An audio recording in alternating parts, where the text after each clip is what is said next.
Good. Cool. All right, we're live. I'm going to notify some of my beholders, the folks in my Discord who watch my stuff regularly. As beholders. We're going to do this in a separate one. And this also gives me an opportunity to do a little bit of an audio check. Jeffro, go ahead and say hi to the stream. Low stream. How you guys doing out there? Am I breaking up? Check one, check two. All right, you sound fantastic. I have to be facing my microphone directly if I don't want my noise gate to cut out.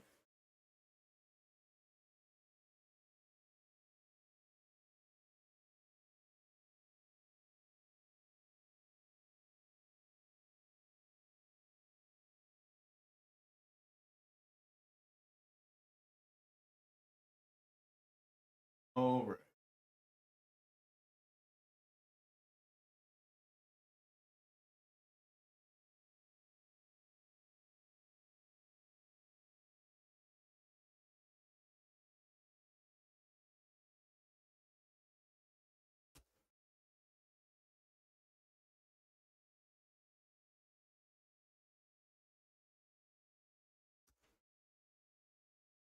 All right, so I got my questions. I got my laptop here. I got my copy of How to Win at D&D.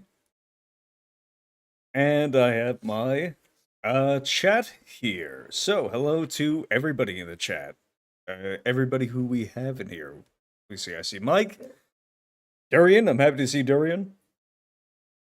Rando, it's been a hot minute. I think you're from the... Yeah, you're from the... If I'm correct... He's definitely from Aaron's server. So we have a bunch of people from Aaron's server here. Nice to see you, Bradford Walker. All right, Jeffro. We're here today to talk about your pamphlet, your new release book, a primer on how to win at D&D. Why don't you tell us a little bit about yourselves? Who are you? What have you recently released? And how did you get into this? Okay, yeah. Well, long time gamer. Ended up blogging a lot about games, and then always like, look, what's going to be my big contribution to gaming? I thought it was Appendix N. Knocked that out in about a year and a half, and basically like 2,000 word essays, meditations on each book that inspired D&D. But uh, but I was a basic guy, and I was, it was obvious. Sky Hernstrom very quickly was like, "Hey, well, you gotta do AD&D now." And I looked at it, and I balked. I completely balked. It just Yeah, the famous quote that people love to throw at you is that one time that you said that you thought AD&D was incomprehensible. yeah. It well, I just As if it's the nobody else Mount had ever done that before in history. it's the Mount Everest of RPGs, and but obviously when 2020 rolled around, not only did I have a very tight group of Appendix N fluent friends who already played games with me quite a bit, but all of us also had a lot of free time available to dedicate to a project that would take our minds off of everything else. So we did it. We we did it. Um, I think the most important thing about this, you can tell that this was an historic thing, that this was a turning point in RPG analysis, in games commentary, whatever you want to call it. It was a big deal because, and I think I even uh, said this because it sounded right to me when I wrote Appendix N. I was probably quoting James Malazewski, but the idea that nobody learned D&D from the rules, that you had to be initiated into the hobby. That's a real tell. That should tell you that something very unusual has happened, particularly when it comes to a game. Yeah, something's Um, rotten in the state of Denmark. if you can't Yeah, just learn a game from the rules. but we like we dealt with the entire RPG hobby was in some kind of a fog, and like anything you wanted to do to get replicable results at the table, like if you talked about it in public online at all, you had to deal with just these countless people trying to derail you from like coming to any kind of conclusions whatsoever. It's a Desperately and asking you, like, well, you do know, of course, that there's no wrong way to play, don't you? yeah. No, Interrupting as if you needed a disclaimer every single time you talked. and James Malazewski, I love this guy to death, but like like he's very insightful about the games, and I love all the things he writes about, but like everything has to be couched in the your mileage may vary kind of of a stick, and Right. I would find it tiresome after a while. Like it's like iron sharpens iron. Let's bring our A games here. Let's talk about what works. Let's talk about what doesn't. I think especially at convention games, you find out real quick whether you're connecting with people or not. You can just see it on their faces. Yeah. But If somebody but jumps up from the table, you know something has probably gone wrong, either at yeah, your game or in their head. but no, the That was really the starting point, wasn't it? Was we all had an understanding and started voicing it rather that there were certainly ways to play that just ended up in abject failure. People not continuing campaigns, campaigns sputtering out after 6 sessions. There was an awful lot of survey data on 5th edition campaigns and how often they were petering out after literally I, 5 to 6 sessions. I was a 6 session guy. I mean, if I mean, my session reports are online. They're very public. Hmm. My Stonehell game didn't last too much longer than that. My Dwemermount game, maybe that was like 8 or 12. My Gamma World first edition game, I got about 6 sessions in, and then I was just done after that. That was not that was sort of a conventional approach to RPG with some of what is called old school, thinking mixed in with it. Um, but as soon as we did time, as soon as we and Alexander McChrist, the brains behind Axe, um, and his book Arbiter of Worlds, he outlines a lot of this stuff. He does things like philosophy I'm more of a bottom up kind of a guy, trial and error. I'm one of the blind man who's feeling the elephant, right? Right. Um, Right. We're but in an experience where we don't necessarily there was discussion of theory, there was discussion of what we might expect, the sort of bones of game design, but it's usually coming from a when you say bottom up, almost like quality assurance testing in video games, where you run oh, into something again and again and again and try to see, can I make this door break in a fashion that makes it impossible to use in the context of the game. Nobody really does that in video you games know, or in as tabletop RPGs. They do it all the time in video games, but that's a professional hobby.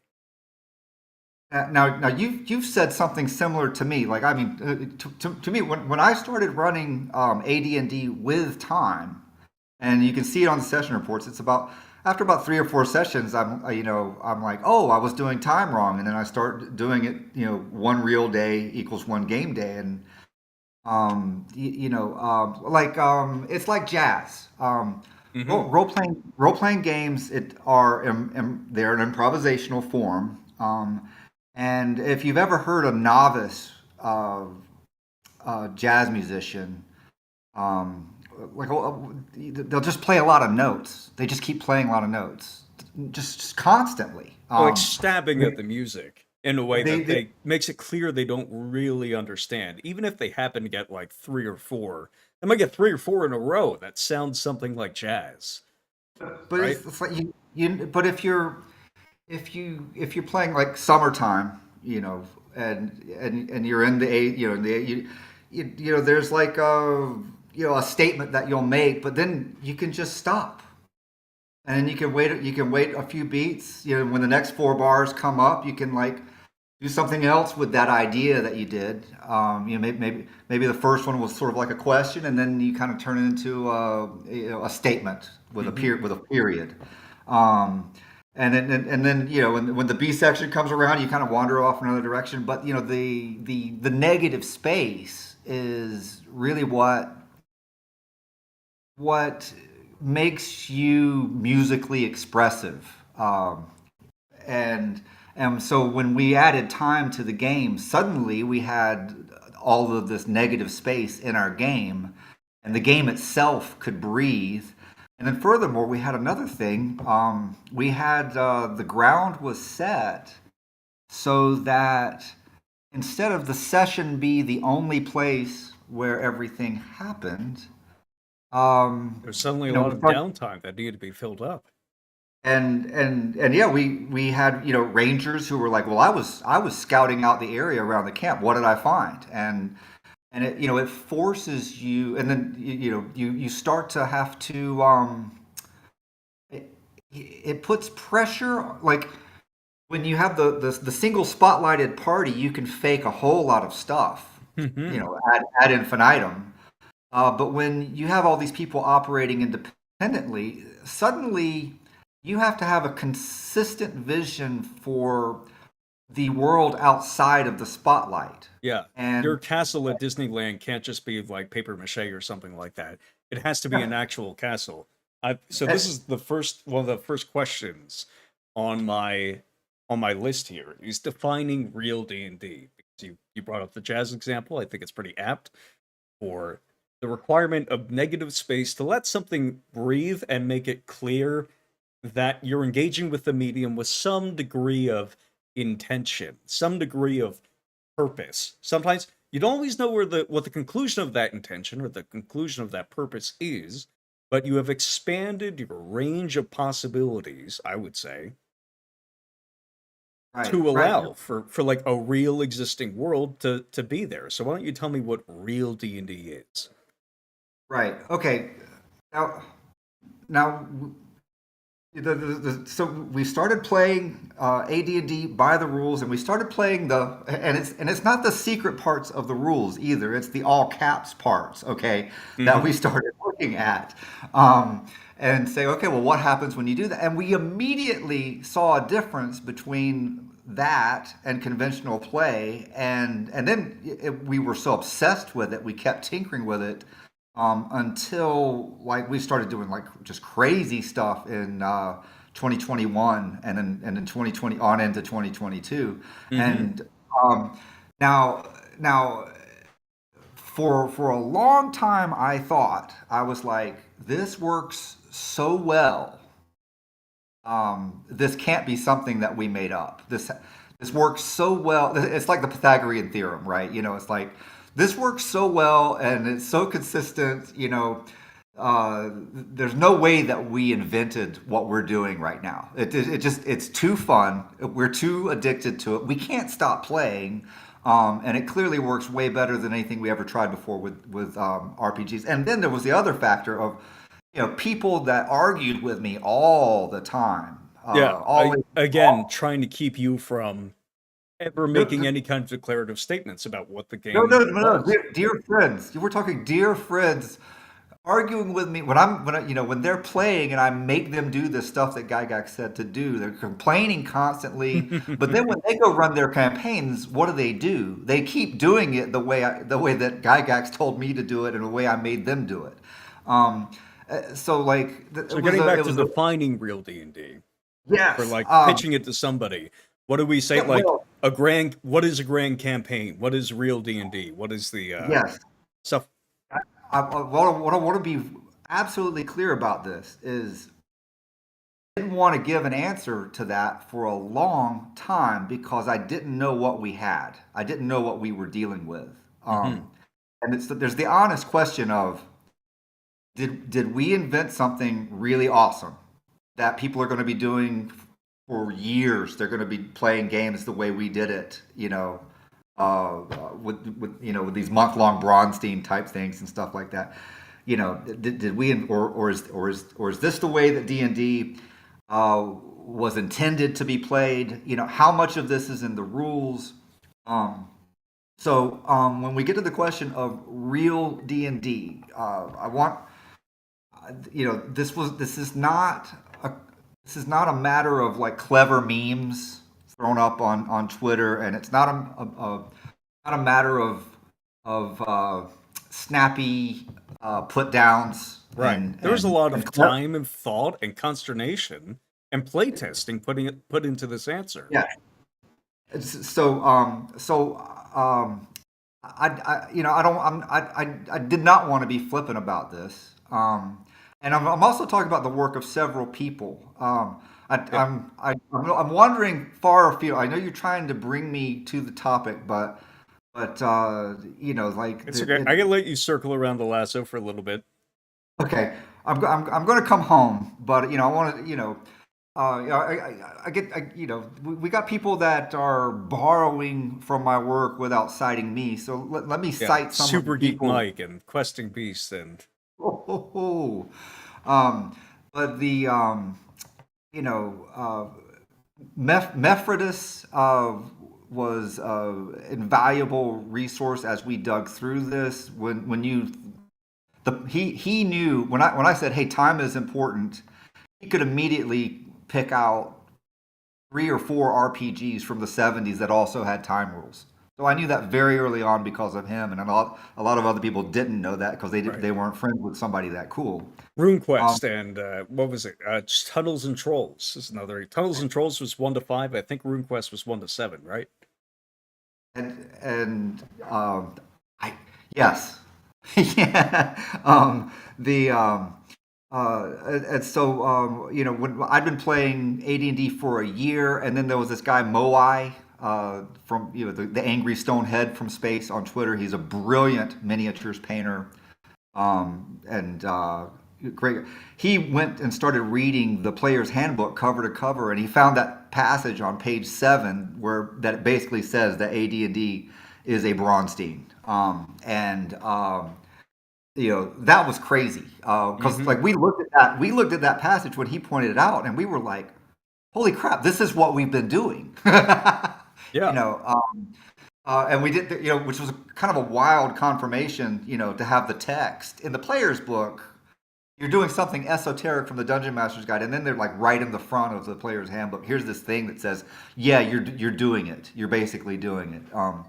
And then Mephrodis again, when everybody else was getting down in the weeds about the 1-to-1 time rules, like there's this passage in the DMG about time that talks about how look, this is another aspect of the game that will separate the elite players from from the run of the mill D&D guy, and so it's like whatever your understanding of the time rules are, if that passage is real, it should change.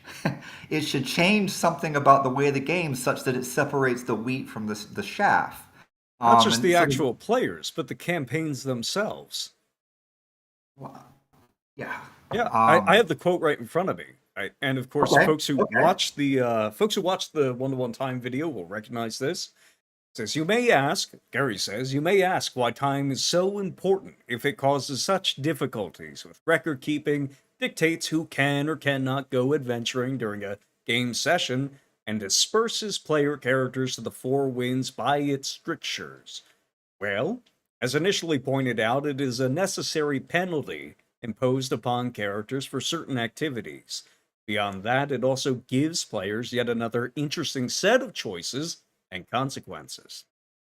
The latter tends to bring more true-to-life quality to the game, as some characters will use precious time to the utmost advantage, some will treat it lightly, and some will be constantly wasting it to their complete detriment. This is and here's the big sentence that John Mollison redlined for me, or underlined for me rather. Time is yet another facet which helps us separate the superior players from the lesser ones. If timekeeping is a must from a penalty standpoint, it is also an interesting addition from the standpoint of running a campaign. Yeah. Now that's an important passage because there were a lot of people coming at us with technical interpretations of the time rules that they had wound themselves up around in such a way that it would not produce the effect that was described in that passage. Like, Hmm. at some point, if you're using the time rules the way Gygax conceives them, you're going to be telling people you can't play that character tonight. You have to bring That's just somebody else to the table. You have to make a new one. so yeah. So it just great passage that and none of the other RPGs that have time rules have an elaboration on them that is that insightful. Hmm. Um, and I guess going down the list of people who found really important stuff.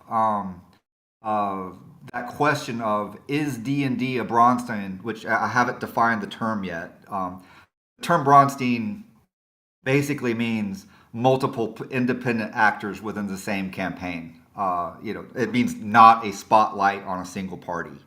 That's really the simplest that I could define it. You can go deeper by looking at David Wesley's games, but D&D was never intended to be a single party game ever, Right. and you can tell from the text that it is just not conceived that way. But that's obvious. That's obviously when you think of conventional play, that's how most people play it. So this idea of the Bronstein being in the rules, it's a little it, you would have to have watched the Blackmore film to be able to recognize it, and or playing the game with the time rules would also help you recognize it. But the it's a very obscure subject, and if you look at every single historian and commentator and everything else, anybody that's doing anything with looking at the history of the game and talking about it and talking about how D&D came to be, they do not tell the story of how D&D came to be. They tell the story of how conventional approaches to our role-playing games came to be. Right. Stuff that is Yeah. not real D&D. But I'm gonna circle back here because I want us to define real D&D before we move on to that. I think it's important that folks have something to compare it against. Okay. Um, so, um, right. It So, can so be a there, we're paragraph. It doesn't have to be just a okay. tweet. Okay. Yeah. So, real D&D. Now, I explained this in my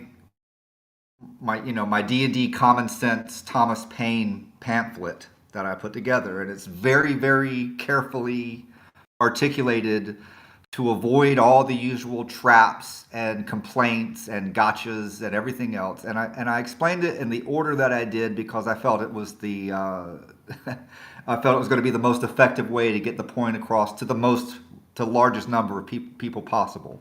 It was not written to the internet. It was written to people that had AD&D back in the day, did some stuff with it. They didn't build their life on it. They moved on, but they've always wondered about it. So that's my audience, is that group of people. Anybody else that's curious about that stuff, of course, is welcome to come along. But that's who I had in mind when I wrote it. And So, what is real D&D? First of all, real D&D is a Bronstein, as we just said. It's built on the assumption of multiple active participants, both multiple active parties or characters operating individually or name level characters operating individually. Um, that is that's just assumed throughout the rules. The kind of faction play where the actions of a given character or a given faction head or a given group of characters is in some way going to change the world state and necessarily impact the way that the other characters at the table have to continue on, have to progress. and and I'm elaborating beyond my broadside here. but like, there's a lot of ways that this can go. You know, your beer and pretzels people can use this structure to just LARP. Uh, War gamers could use this to set up scenarios where they're moving army groups around the map and then coming into conflict, and then based on the fog of war, the decisions that they make in fog of war, you'll find out, oh, there's a battle that ends up here with these forces, and you're going to have to get the tactics from both sides and sort out how this is going to play out. And then finally, also there is uh,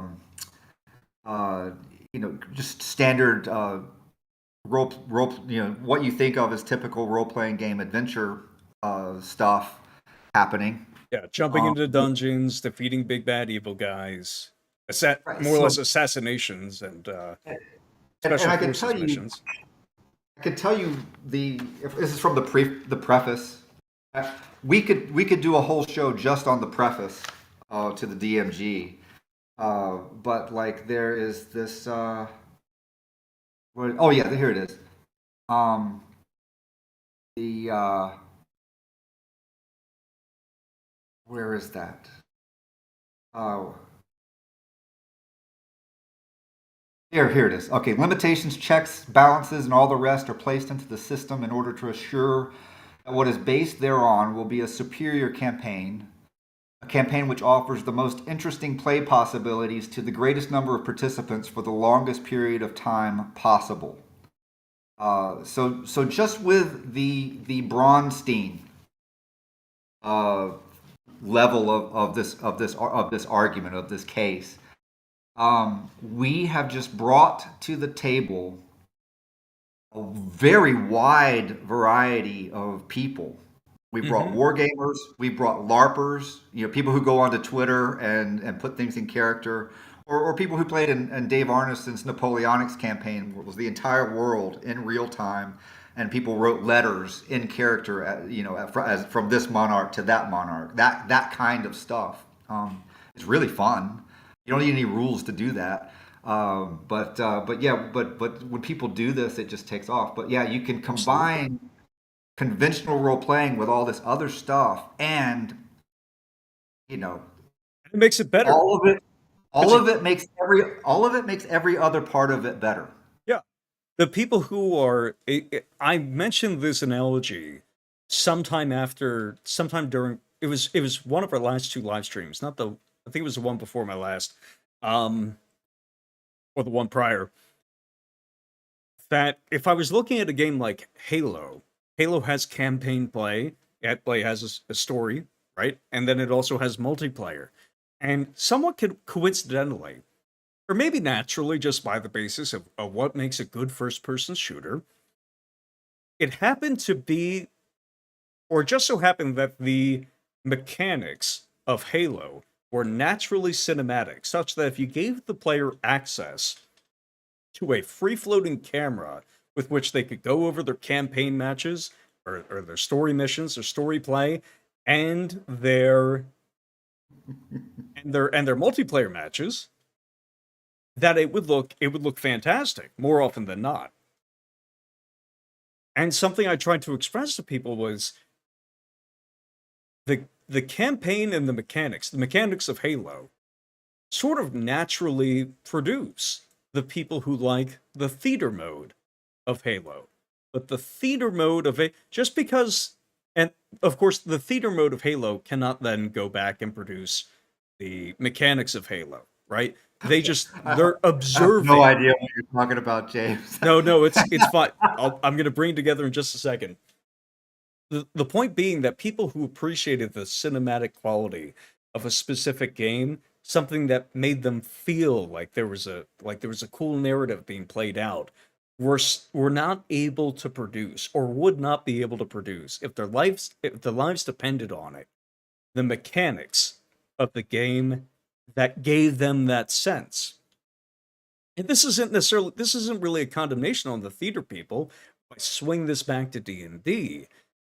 The folks who like more conventional play, or maybe OC culture, original character culture, or role play heavy culture and stuff like that, they don't really have the means to create these fantastical set pieces on their own.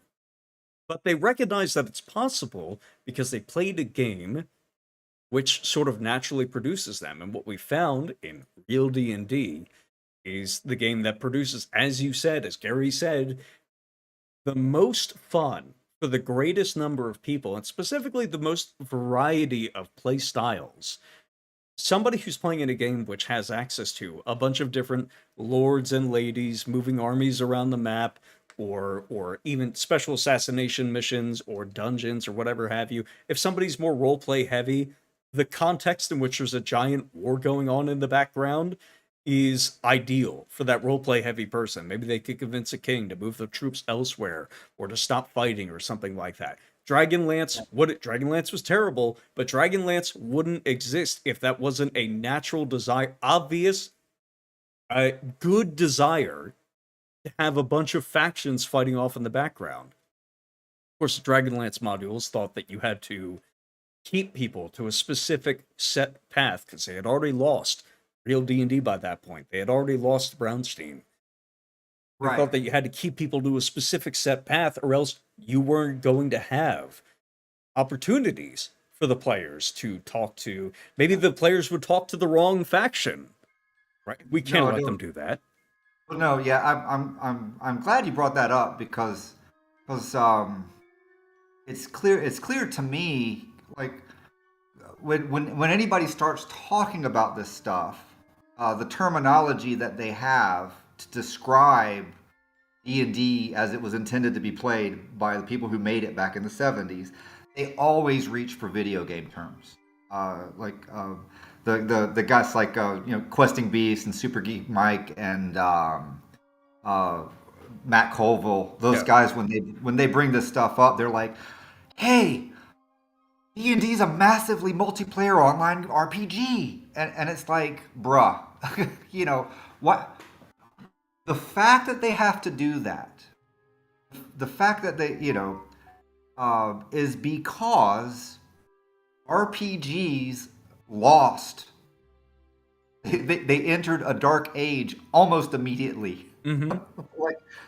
I mean, I'm talking like the dark age started in 1980 was when people forgot all Yeah. this stuff. Don't read anything. Don't read anything. Don't play anything after 1980. What's the? I mean, I use video game terminology all the time. Like, what's my big quote about this? Video games have been advancing for 50 years, while RPGs have been doing what? Ugh. God, what have they been doing? What have they been doing? Their Mefford has said it was like the drain catch that just captures the worst sort of people possible. That's what RPG is. It's still good. Um, It's but still but such a good quote. but the but no, it's clear to me that Dave Arneson and Gary Gygax both understood things about this medium that that nobody talked about until me and the boys got together in 2020 and started digging into this stuff, Yeah. which is really strange. It is Until we really decided that, like, the strange. conceits of the medium, that we deserve to explore the conceits of the medium. We decided that we deserve to see the maximum benefit that these games had to offer. Right, I've right. I've got a few questions in the chat here that we're going to run through, and then we're going to move on to I no, again, structured thought. I only hit one facet of real D&D that is covered in my broadside. Like, we've only done the Bronstein part, and we haven't Mhm. done any of the others. So No, that's so just exciting. hold on to that. Hold on to that. But I really think that is the most important one. If you only do one, start there Yes. because No, that no, we're gonna get to that because I have a bunch of questions around it that explain to people what or that I think will explain to people what the purpose of this book is and why they need to buy it. So we had a few questions. Let's see here. Shonen MC Let's Play says, any tips on getting players to engage more with one-to-one time? It sounds like a really foreign concept to story game types. oh gosh. Um man, we if their story, that's a problem, but like if they're method actors, I love method actors. this idea that there should be a war between old school D&D players and the theater kids, I don't know. I'm thinking no. If you've got people who like to use their imagination and who like to see something, just a seed get planted in the ground, and then over the course of year just blossom into something you never expected. Um, they're gonna love it. They're gonna love it because again, that negative space that we were alluding to earlier. When you have that timekeeping, you have this large canvas that you could put anything on it. Now, here's just an example from the game I'm running right now. Um, I put dumb treasures in my dungeon. I don't know. I don't know what possessed me, but like I think I'm kind of like a Jack Vance and an Infocom. If you want to talk video games, Infocom is my game company. Hmm. Um, so there's a kind of a humor, kind of a humor to my approach that I that guess other. Shakespearean quality that Jack Vance, who sort of is like a modern Shakespeare, has like these. Oh, Uh, well, he's more of a modern PG Wodehouse, okay. really. But no, like so I put in the dungeon this jar. In Dwimmermount, there was the second level of the dungeon, the room that had 2,000 coppers, and the OSR was up in arms for a whole year about 2,000 coppers. This is bad. And so I got a similar result stocking the dungeon because I used the same tables that Malazewski was using, and it's like, okay, I have 1,000 coppers, and I'm like, hey, it's a jar of wheat pennies. And the players are just like blah, blah yeah, because to them all they care about is level, getting gold for XP so they can pay for their training so they can level up. And that just sat there for weeks. And the guy that had, this guy's playing a magic user, um, and he doesn't have enough gold to level, and so he's thinking about these wheat pennies that he complained about. Like he was like, this is bad world building. This is it's a dumb joke. Yeah, we can't even travel to a large city to sell this item. It's just complaining and complaining and complaining. But then weeks down the road, he's like, he needs to train. So he's talking to the NPC wizard in downtime, and he's like, yeah, these wheat pennies. These are obviously from another dimension. Look at them. There's nobody in our history books named Abraham Lincoln. Oh, Look at it, perfect. and look at how these things are shaped. Our coins don't look like this. This is clearly from and it's like, hey, this is starting to turn into something good here, right? I'm It sounds like thinking, there was some like natural progression of in players, like it was festering in players' minds because time was progressing forwards. Certain things that they had passed over or had ignored so far were and literally fermenting in their heads. And of course, I threw it in as a joke, but now my mind is thinking like, Roger Zelazny, Chronicles of Amber stuff, or it's stuff like who's that guy Fenton Wood who did the stories of the radio guy. Yeah, that Fenton sounds Wood's about great. right. You got to read Fenton, and it has a penny in it as a major plot point, and so like now I'm thinking like, well, this NPC wizard, what kind of spell research would he do that could use this penny as as a um Like a as a spell component component? or yeah. Yeah, like what could I do that could leverage this, and what would it what could be? And now all of this is happening. Dispel you know, manacles. it- you know, there's the game can breathe. This guy, he's got a problem he's trying to solve, and now he's trying to be creative with it. And in the Forge days, you'd call this like begging for die roll bonuses or something, right? But like no, but at some point, your imagination just grabs this, and you're like, oh wait, what would this NPC do with this if he could do something with it? And you just start thinking, but it takes time. And notice we're outside of the heat of the game. We don't have to deal with like, oh my God, it's You 11:30. don't need an answer to it like right this second. The players have already passed over it. They've already decided that it's not worth bringing with them for travel, right? So Yeah, you have all the time in the world to say, yeah. So yeah, there's no pressure, and you can't help but think about it.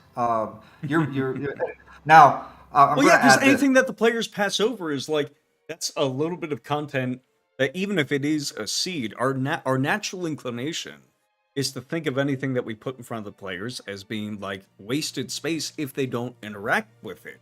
So the natural progression over time, and it takes time, as you mentioned, is to try to think of ways that it could be made use of. So if you were playing a stop time game, you would never have this discussion. Never. Because the entire, you would play for 3 months, and that period of time would cover like a week or two of game time. You take 3 months to play out a week or two of game time, if that. um, Mm-hmm. so yeah, and now I'm gonna I've given this big illustration, but I want to say one more thing. Watching the discussions about Tolkien and Appendix N and D&D over the past 2 or 3 weeks, people are less imaginative today. People are less literate today. People have smaller, more narrow mental vocabularies. Um, and I'm just gonna encourage people to. You don't have to read a lot of pages, but you do need to read widely. I would recommend short fiction by the Appendix N authors, as large a variety as possible. If you can persuade your players to do this, they will be better players of real D&D after that. Um, It will be the uh, first 5 pages of Tales of the Dying Earth. The chapter of Miserian the Magnificent or Miserian the Magician has more D&D in it than I would argue either trilogy of The Lord of the Rings. no, and well, like no, I and said this either is trilogy. Sorry, I should just say of The Lord of the Rings or The Hobbit. like I was reading when the Sea King's Away by Fritz Leiber, and everybody thinks D&D is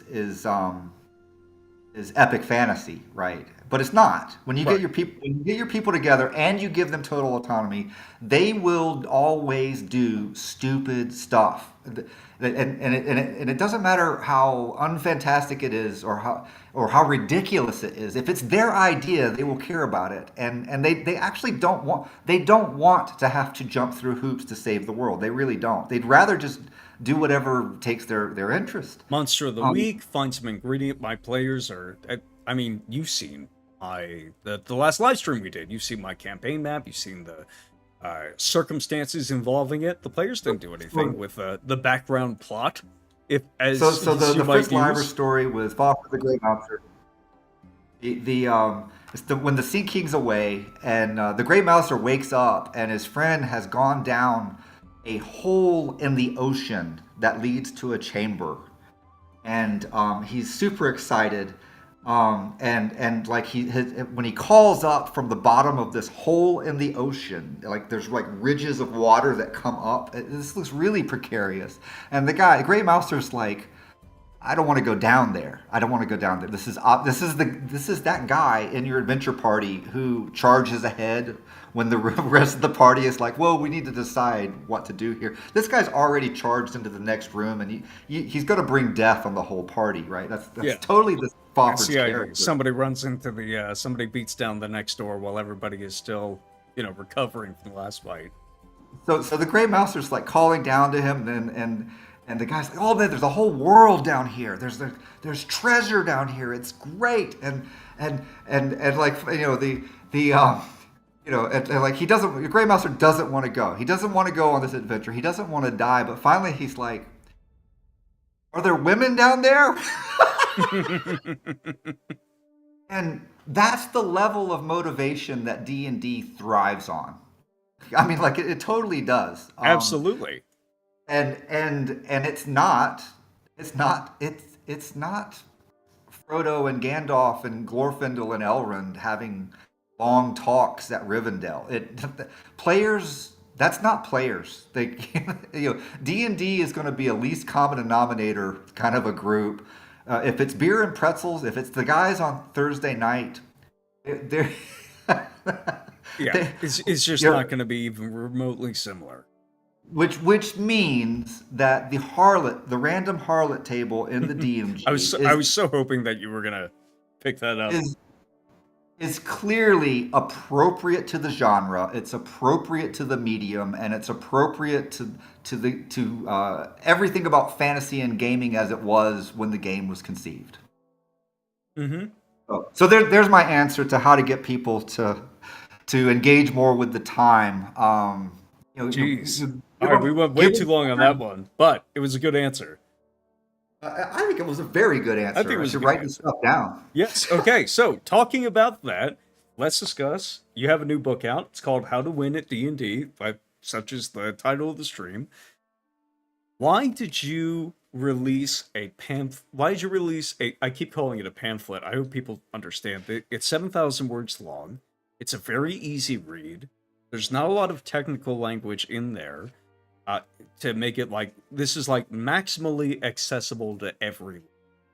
What was your primary purpose? And I know you've told me this in back channels before, but I want everybody on video to hear it. What was your purpose in releasing this primer first?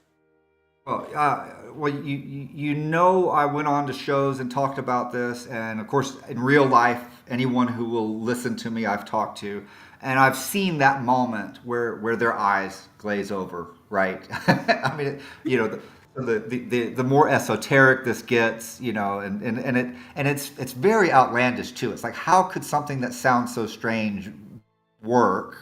How could you discover something like this? It's preposterous. Right. This being the game. Yeah.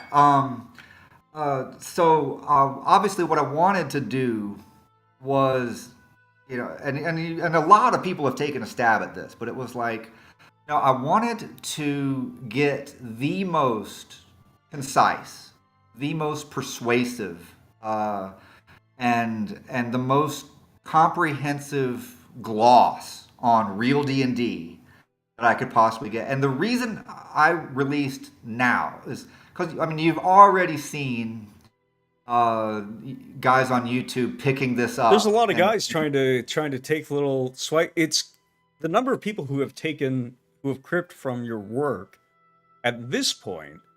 I've gotten to the point where it's now complete. It's now out of your hands. It's out of my hands. Oh, it's out into the open. Everybody is now getting infected with this, which is pretty cool. So yeah, so I something needed to be put out now. I'm obviously working on the Great American Novel.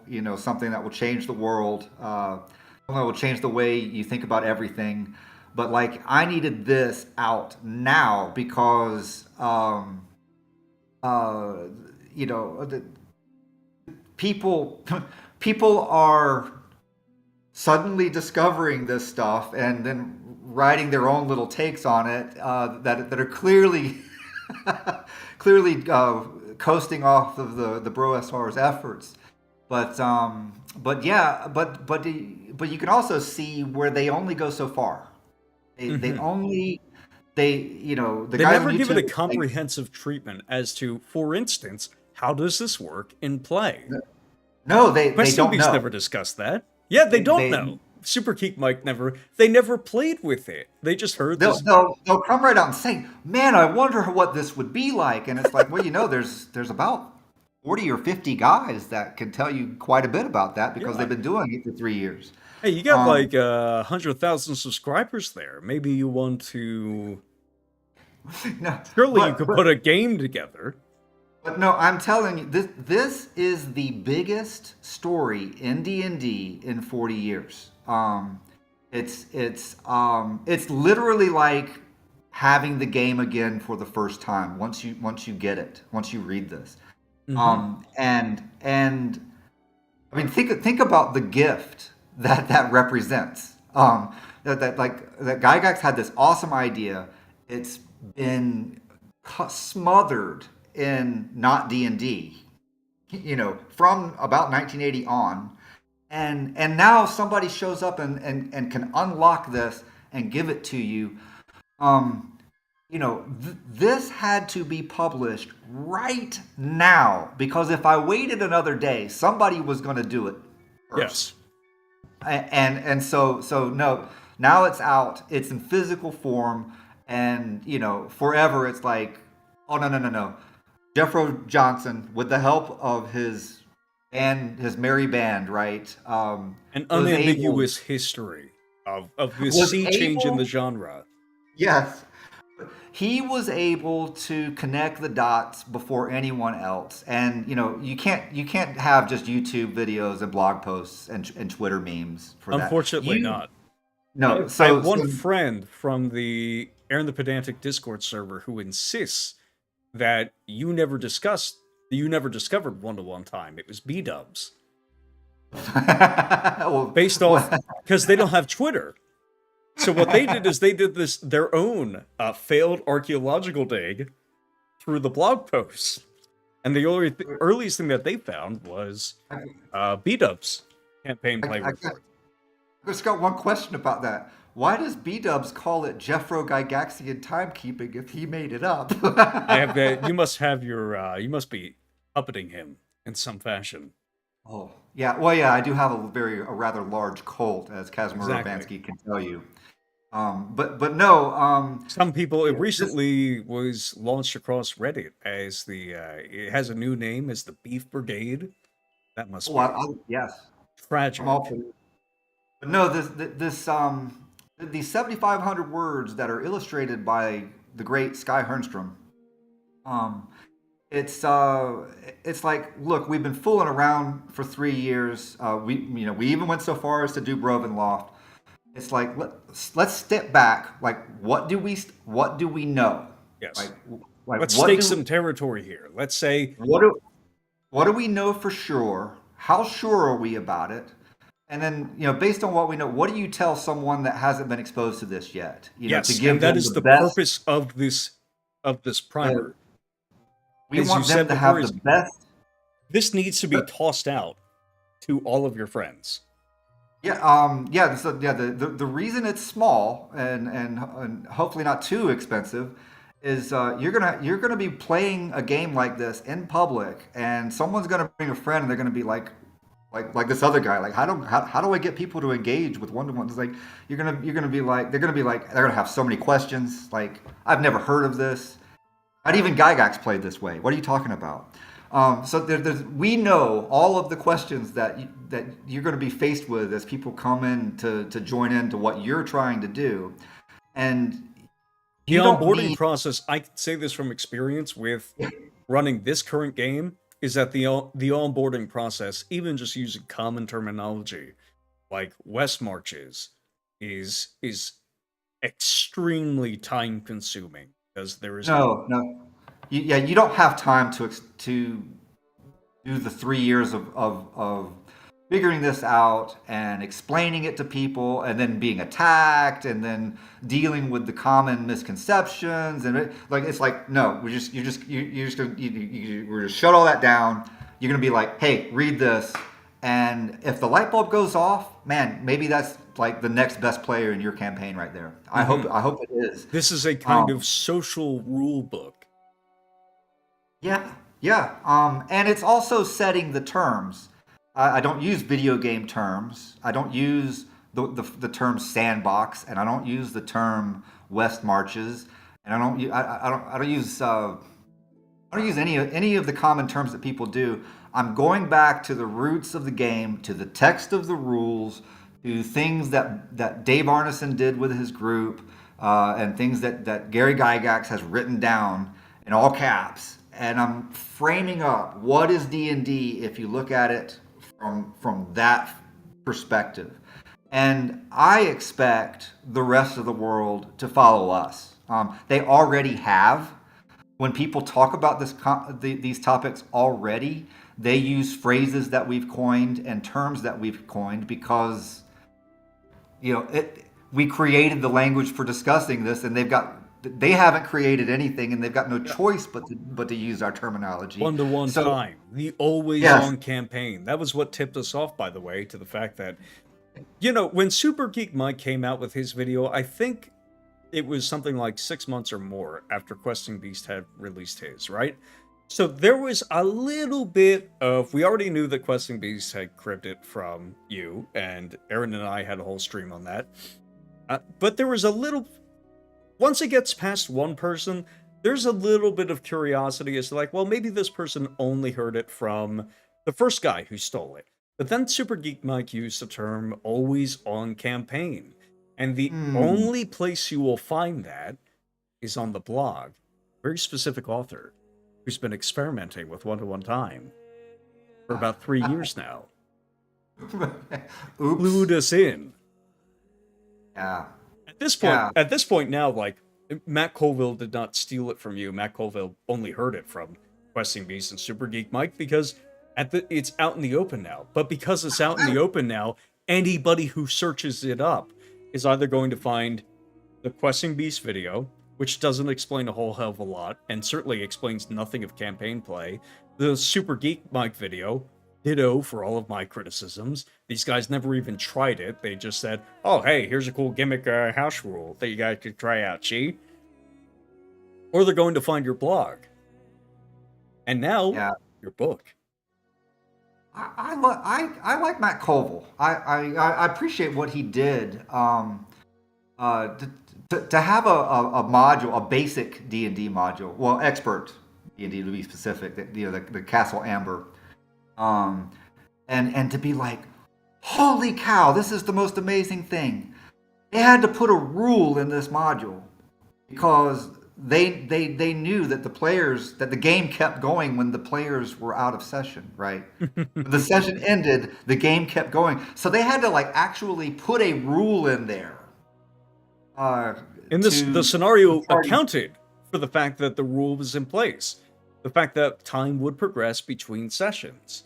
And I've said that that basic and expert, it's the first edition to explicitly not have the time rule. OD&D has it, AD&D has it, but the basic sets no. And I've said that they're not real D&D because of that. They can't be. Mm-hmm. But to see that, uh, In the chassis of, sorry, it looks like I just disconnected for a moment. wait a minute.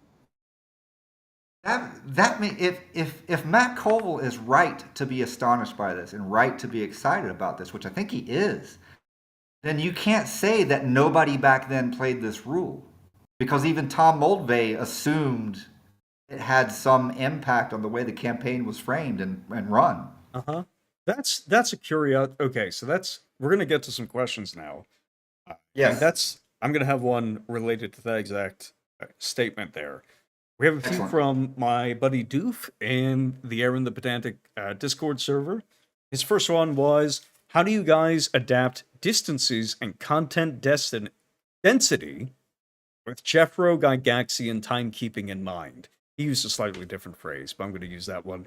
And this is to drill down the answer. We had in one of my last live streams, we discussed this about like the proximity of patrons and points of interest and how this would impact campaign duration, along with Right. the investment of various players in the game, whether they were patrons or whether they were regular player characters.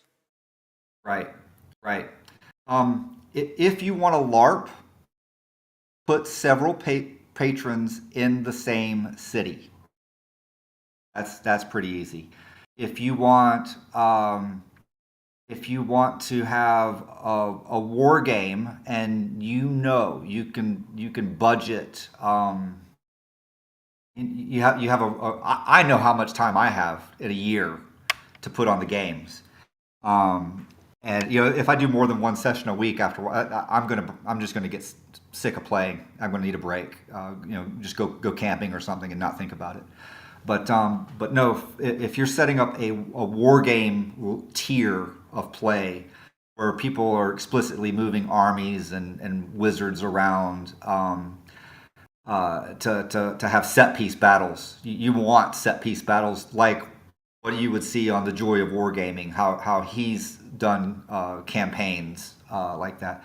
Right. Then what you want to do is you want to set the distances of the domains such that the travel times for the armies is going to be close enough that they can go send them to fight each other, but far enough that you don't get overwhelmed with having to run a bunch of battles. Um, and then finally, like one point on this is that there's a whole lot of people that are happy to play more or less solitaire. They don't really want to fight, and they don't necessarily want to kibitz in character with other people either. They just want to do their thing in their hex, like wherever they are in that hex. They may put a little bit of effort into it, or they may put, like, some people put like effort into it every week. Like there's people who ran dwarf factions inside of a mountain who were using the tunneling rules Right. The to just difference for kobolds, humans versus was it goblins and dwarves and gnomes and yeah. and then they find they find monsters and stuff down there, or they find other dwarves, and then they have to make alliances and stuff. So there's over the course of and there's people suggested playing Traveler that way as well, like real time Traveler, where you follow your ship through the subsector, and then throughout you don't it's not like a video game where you zone out and plug in and you got all these 3D graphics blowing at you, but there's just this little piece of a fantasy world that you have a little connection to, and it just keeps going. The campaign may never go deal heavily with it, but then other times the DM's like, oh, this is going to be perfect, and the players are heading that way, and it's like, okay, let me get with these people who have been running these individual things on the side and see what I can pull from them that's going to make this really cool. Yeah. Sometimes it never amounts to more than just campaign prep that doesn't actually get addressed, but even then, that's usually you have players for whom that's usually still fine. And I'm patrons for whom they have plenty of resources if they want to change it. If they really want a play group to come say hi, then they can do that. That's well within the yeah realm of possibilities. Just I'm briefly, not. that's the second question up on our list is what are the positive and negative aspects of patron play, or Brownsteins, as we're now calling them? Have you Ooh. encountered any high time preference behavior in relation to handing players unearned level characters? Whoa. Does this person have access to our back channel? I don't think no. I believe specifically that they do not. um, uh, well, this is a controversial topic within the Bro SR. Hmm. I uh, I have actually shut it down. And I've got chapter and verse. I said we could do this entire show just on the preface of the DMG, but there is a thing here. The danger of a mutable system is that you or your players will go too far in some undesirable direction and end up with a short-lived campaign. Participants will always be pushing for a game which allows them to become strong and powerful far too quickly. Each will attempt to take the game out of your hands and mold it to his or her own ends. To satisfy this natural desire is to issue a death warrant to the campaign, for it will either be a one player affair or the players will desert en masse for something more challenging and equitable. That's Gygax. I think Gygax knew full well all of the problems that we have faced. And I look at that and I think, on Trilopulus in 2022, and again, this is controversial. There's people who invested a lot of time and things in the campaign, and they're very invested in it, and it's a very personal matter to subject it to criticism. But in my opinion, uh, unrestricted patrons who have no limit on what they can do to what I call the low level adventuring tier and the mid-level adventuring tier. If it's, for a month-long event where players are interacting with patrons, and lost so random, funny stuff happens, crazy stuff happens. If it's for a month, you know, it's probably not going to be terrible. It's interesting to see what can happen when low and mid level and high level characters can interact with no limits. I think that's an experiment worth doing. I don't know if you'd want to bet your entire campaign on it the way I did, but I think it's cool. There's a difference between including a funhouse dungeon in your campaign and making it the center focus of the campaign. I question unrestricted patron activity uh, throughout the year. And the problems that it has, they get compounded the more time they have available to them. Yeah. I don't like preparing to run an adventure situation that the campaign has organically developed, and then in the session get blindsided by information that I wasn't privy to. Um, uh, Part of that these are that just some of these are just kind of issues with having what are effectively multiple DMs in the same campaign. yeah, well, that's But but the that has worked context of well. having other people do it at the same, like, who also have like characters PCs in the campaign, complicates the matter further. I, Is I'm that a fair I'm adjustment? I question having players in the game also play patrons. I think that creates a conflict of interest. And Hmm.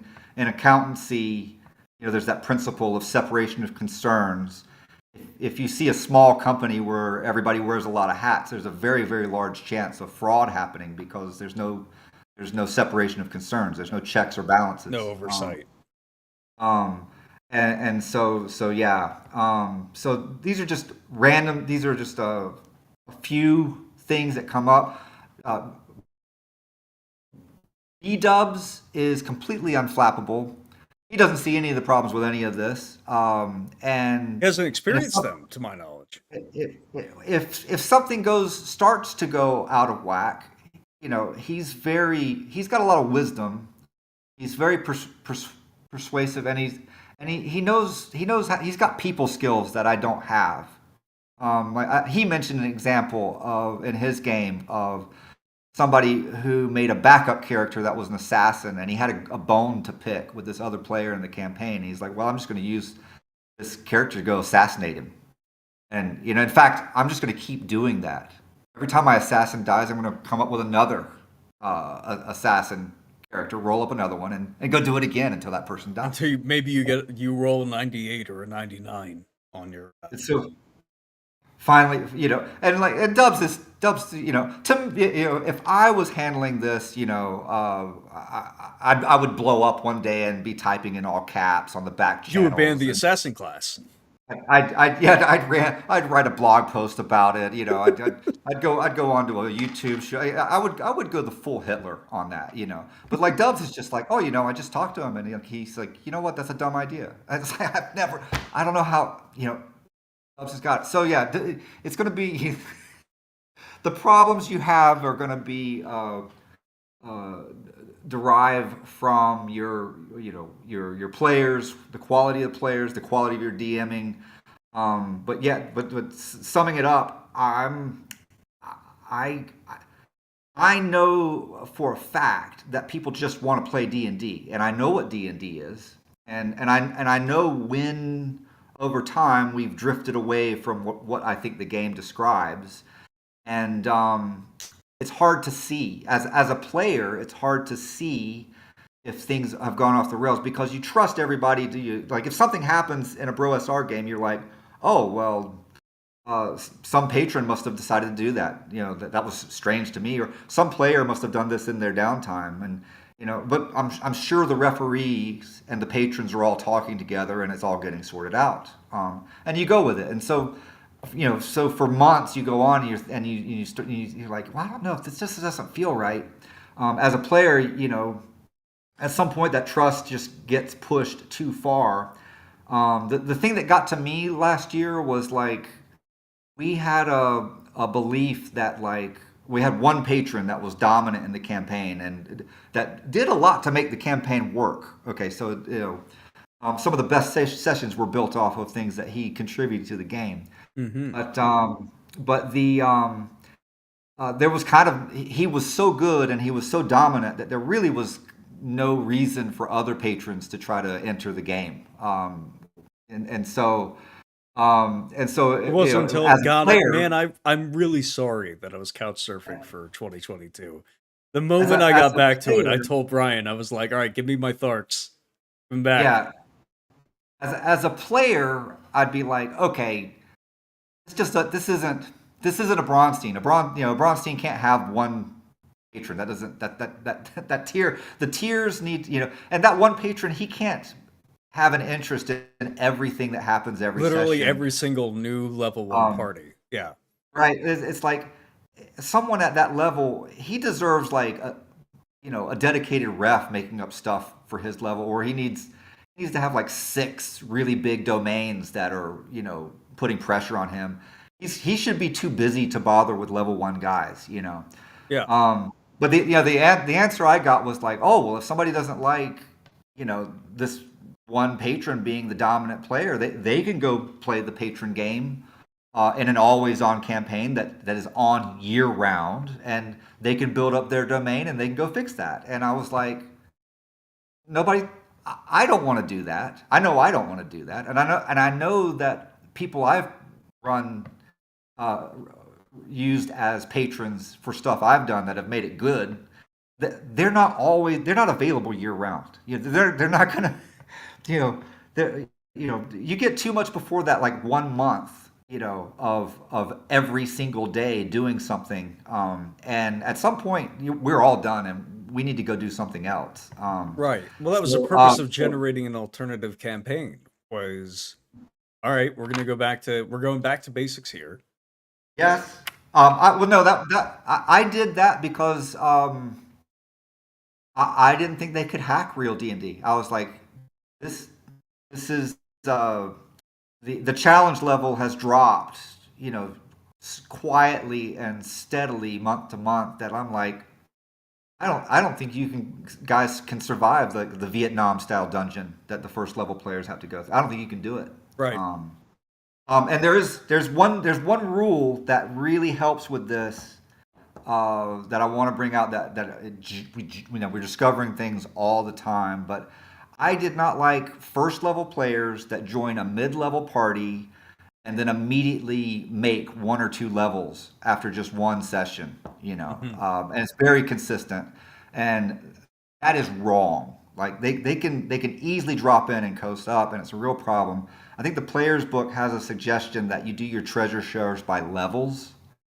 So and that means that's a really good compromise. It allows that first level person to enter the game and play with the group, but Well, they not don't. like, yeah, riding on the And coattails.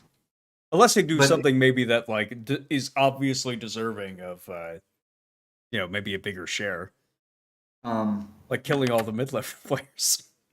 no, no, it's good. I have a first level fighter in Machador right now, and I played in the battle of, it's not Mount Glovermore.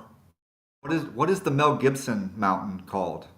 Mount Gibson Moor? I don't know what it's called, Might be. I thought but it I was was Mount there. Livermore. The the um the uh the, the, the volcano with the head on top in the shape of Mel Gibson's face. I was there where we fought the Birdmen and the orcs, and I came out of that, and it was like, uh, my share for my 1 level dude was like 500 XP, and the treasure share too. So it was like, I'm going to have to play the game to level up here a little Yep. more compared to last year anyway. Sounds like So something that we know for certain in answer to Duke's question. When we talk about a negative aspect of patron play, and this hooks into two earlier conversations that we had, or lines of thought that we followed. First is that we know for a fact that patrons which act identically or with the same agency, resources, and time as a player of the same level don't work. There has to be some separation between NPC behavior and PC behavior. We introduce people to NPCs, to the behavior of NPCs for the sake of improving their behavior over what a regular DM could produce. Like we've talked about that with Casimir Urbanski, with Aaron the Pedantic. Doesn't matter how good a DM you are, you will never introduce the same breadth and depth into opposing NPC factions on the same map as just handing it to another person would produce. And that could be a patron, as we've used it, or it could be another DM, but there's just no alternative. yeah, Maybe you could have and preset tracks, but as far as the like you making dynamic decisions, it's not going to work. But a patron acting in the exact same capacity as a PC with the same motivations and the same following the same incentive structure for like, oh, well, I'm a 12th level wizard, so obviously I want all my level one wizard buddies and all my level one starting character buddies to level up along with me. It's like a patron can't be allowed to do that. yeah, no, no. Yeah, I think, and this is speculation, but I think there should be different tiers of play, and the interactions between them. You know, I want all the parts to help all the other parts. Uh, but if I got patrons in the game, like that's one of the things that I want to hear from people. Dubs has like tryouts. You have to try out to get in, so you have a lot of say on on how this interacts with your game. Hmm. You can ignore if they don't give you orders that are concise enough that you can actually run what they're doing. You could just be like, I'm not running that, and that's fine. Yeah. Um, but you have to have a strong hand. But like, honestly, when it comes to patrons, it's like, okay, if I was the lead dungeon master, and in AD&D there's only one dungeon master because really nobody else is even supposed to read the book. So we're breaking a very critical rule by having players that even know what's in the DMG, already. That's a departure from Gygax's vision. Um, but no, it's like I'm trying to run a campaign here.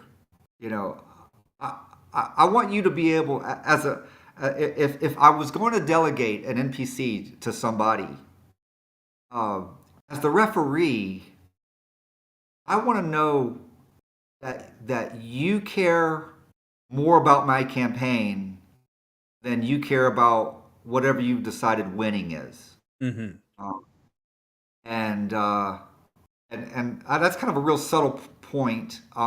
Using the patron as a substitute for the level 12 character that you never got to play.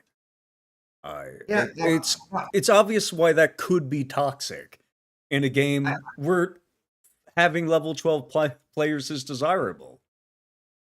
but the now the I don't regret doing anything that we've done though. Every second of it was fun. We had no idea what was happening, and every week something else happened that blew our minds. But like I didn't know, like, if you had a campaign world where someone that was name level had autonomy to do stuff, in early 2021, I didn't know how that would work. I 12-year-old me never dreamed of being able to do something like that. So we were able to Yeah. do that. We were able to experiment with that. There were a lot of people in the OSR that were like, "That's not a rule," and it's like, bro, we're trying to figure something out here. I'm willing to meet you halfway. You'll note in my 7,500 word treatise on the subject, I never suggest that delegating a high level NPC to some random person off the street, I never say that that is real D&D. I'm able to separate what we do as an experiment and what we do for fun from the kind of scholarly analysis that this subject deserves. But yeah, I'm going to make a that, prediction. I think that after a few, if the mega dungeon progresses as it should to producing characters of mid level and like name level and people who can build forts, towns, heaps of their own, magic items, and produces the kinds of like far-reaching characters that a real D&D gameplay produces. No pressure.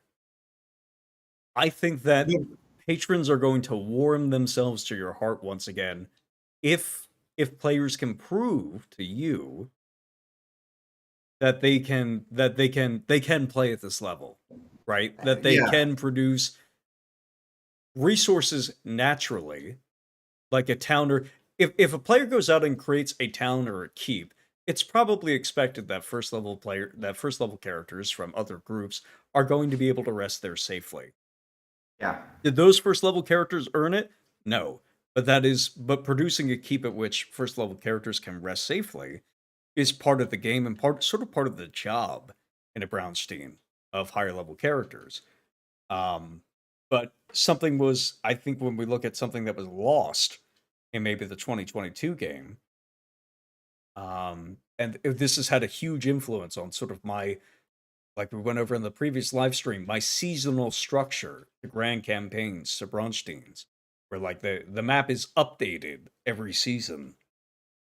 right. To Well, pro- no, like Go ahead. Arneson worked like that. Like if you can look at the first fantasy campaign, he's got how many people are going to his house? 20, 30, 40? I don't know. A lot. Um, It's the only he's thing that got Arneson actually made over his career was the first fantasy campaign. no. He did a choose your own adventure for mercenary spies and private eyes. What the hell? Um, it's really good. Um, but the his you know he had really great factions. He had a price list for each faction. He had like the chainmail armies had to have certain proportions of the different units in them, and he also plotted out. Oh, there were RPG elements. The Temple of the Frog had a war game element in the war game tier that was based from that famous module from the Blackmore supplement for OD&D. I think he even scripted when certain factions would actually flip sides in that giant conflict. Hmm. Um, so there, uh, That's like the purpose of the, the seasonal mercenary injections into the there campaign. is in terms of like Jeffro doctrine and BroSR activity from 2020, 2021, and 2022, we were very, very, very bottoms up. Like we didn't do hardly anything top down. Everything was organic. And we ran that way. We did really dumb stuff to our campaigns that should not have worked. And it worked anyway. And it was really, really fun. In my opinion, and this is a controversial opinion that hurts feelings, in my opinion, in 2022, we finally found the point where, oh, we do need some structure to the campaign. We can see from what people do, what they're looking for on Thursday night. And we can see in these Bronsteins, we've run several large month-long Bronsteins now. We can see what people are kind of looking for in that. And yeah, uh, and it started like in January of this year. It's like, no, there also has to, at some point, there has to be someone that is an advocate for the campaign as a whole, and that uh, if we completely change the RPG landscape from in 2021 to 2023 by saying yes in places where everybody else says no, by the same token, there's there's still places where a DM needs to be assertive and keep control of the game in such a way that it remains something that is produces the most amount of fun and engagement for the widest range of people for the longest period of time possible. Uh, to, Oh to yeah. that end, I could. It's like I know how to run a good dungeon. In 2020, like I would make dungeons and people would just go to another hex, and so I'd make up another dungeon, and the way I'm doing it this year, it's like no, there's just one dungeon, and if you guys are too chicken to play the dungeon game, well, There's like four that's other fine. campaigns at this point, which is good. Oh, I get to and experiment with patrons. I think I called it in 2021 that like I do think that there needs to be some restrictions, like procedure yes, on the patrons and the way that they act. it Uh, needs to be more something like what was done with the assassin class, with the spying and scouting. There's like a clear procedure for it, but it has to be simple. It can't blow up into something like Traveler Fourth Edition's Pocket Empires. It's got to, or any GURPS supplement really. yeah, It's got to be simple. the restrictions Um, I ended up coming up with, I think, fit on a page or two, which and thank God. But it was just very clear, very simple stuff that was going to make sure that DM, like there was a separation between these NPC, a clear separation between these NPC characters and player characters, which was like if one of them, Lords of Brachus, is a card based game. The NPC characters use a separate deck, in a very specific sort of deck that's like built for factions. They don't get to the mechanical ways in which they can interfere with player activities are extremely limited and usually over like a, a longer time scale. But it's interesting to me that we had this. This is the second thing that our discussion I think loops back to. No, you did call it, and I was like, no, hold up. I want to see where this is going. Like I was like, uh, uh, no top down at all had worked up until then. It worked beautifully. Right. I was just like, I want to see what happens next. As a player, I want to see what this is like. Because it's totally different when you're not running all this stuff all the time. Now I do want to put in, I have not rebooted the campaign. The campaign is still organically developing. There is uh, all last year. One of the things that Brian did that was really cool was every session he would open up and say you could start anywhere on the map with a new party, even like just start anywhere on the map and you could do anything. And that was a real old promise that before we started playing this way, uh, there's not a lot of material on the internet that can equip you to be able to referee at that level. But really, the AD&D rules are so great, and the encounter tables and the monster manual and everything, it is so good. You can do that.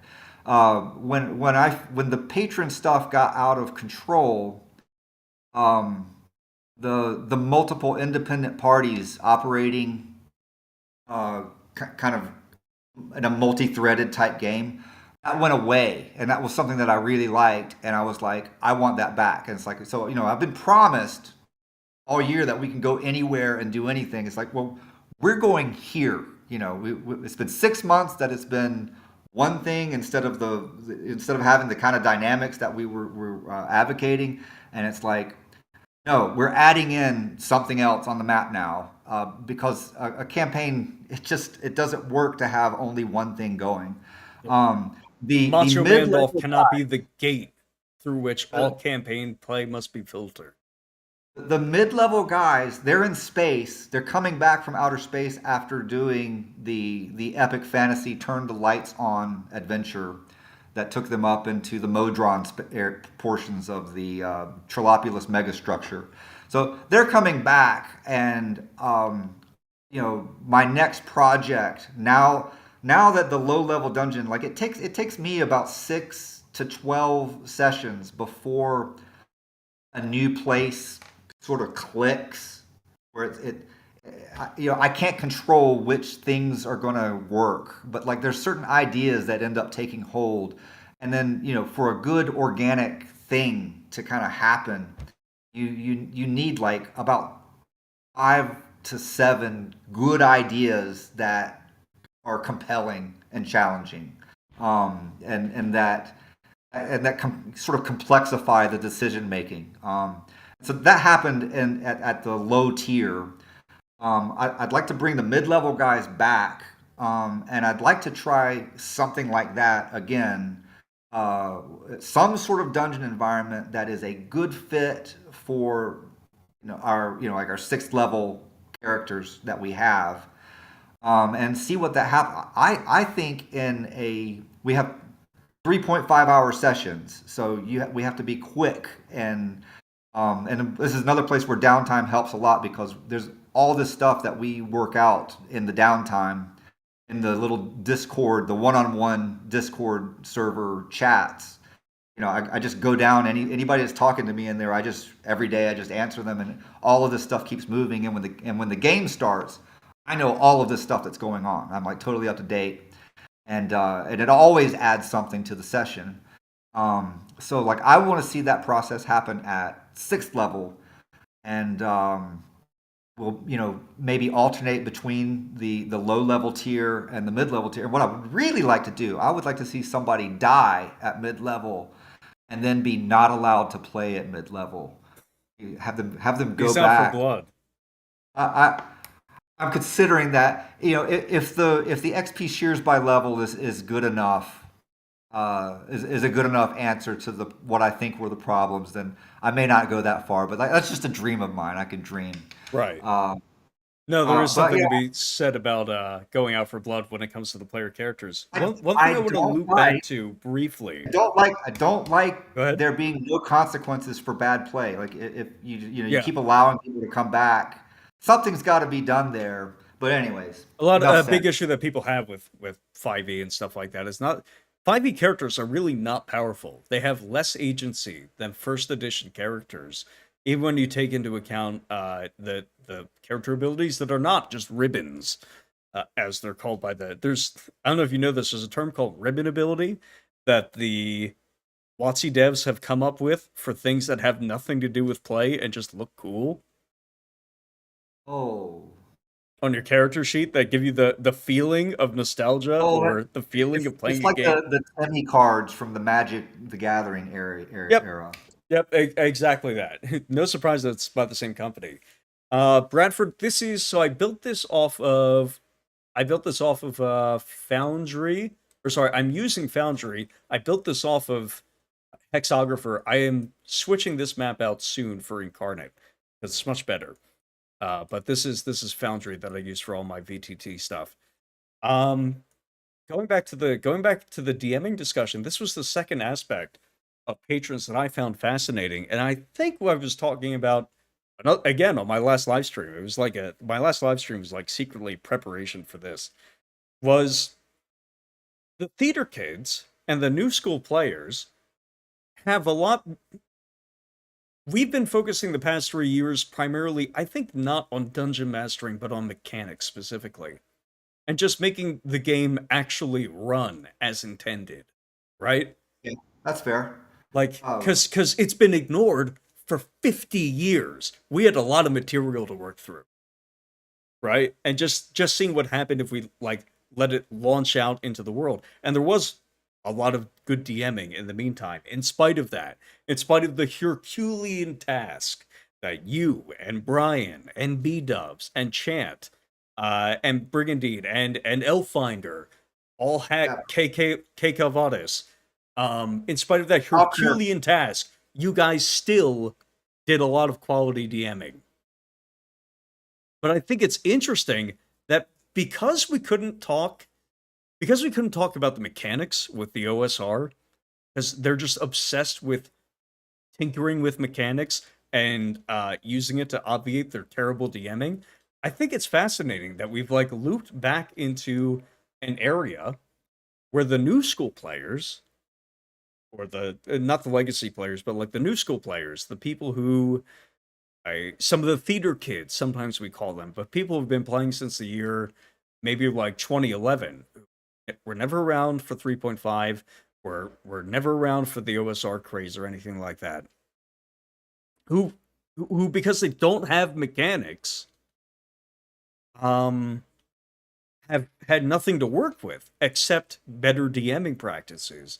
I think it's fascinating that we've looped ourselves back into a way to like we have a common line of communication where it's like regarding role playing and regarding good character, proper character play with in the context of things like PvP, which normally don't show up in new school games, but are steadily coming back into the focus of normal campaigns and people and is something that people need to be worried about. Yeah, no, I've changed on that. Yeah, in 2020, we were very much by the numbers. The setting was off the wall and drew from a dozen Appendix N books, but uh, you know, actually trying to do the voice. Like I started doing the voices um, to make fun of Critical Role, and I hate to say this, but like talking in character makes it more fun. Gotcha, bitch. Gotcha. You're done. I'm really sorry, I've been waiting 7 years for this. It's so good. No, I mean, hell, I've given great praise to Critical Role. I've told people that like there's more Appendix N in Critical Role, especially season one, than you will find in virtually any OSR campaign. There's artifact style weapons. The players collect magic items probably about once a month. There's big hordes that they have to fight through in order to get to the treasure hordes. They fight beholders. They fight dragons. They fight a collection of dragons that come over and attack their domain. So they are exiled. They have to run over to other people's domains so they can beg them for armies while they're searching for artifacts so they could take this other a faction of dragons down. You'll never find anything like that in the Mudcore 1 to 6 session campaign of Basic Expert or some guy's like shit brew that he made out of OSE, right? That's basically the plot of my Urgrekt area. It's during when the lights went out and the snows went down, the hill giants and the trolls and the goblins came and took over the main city in the area, and the players are stuck in these like hick towns on the outskirts, and they can't really do what they want to do.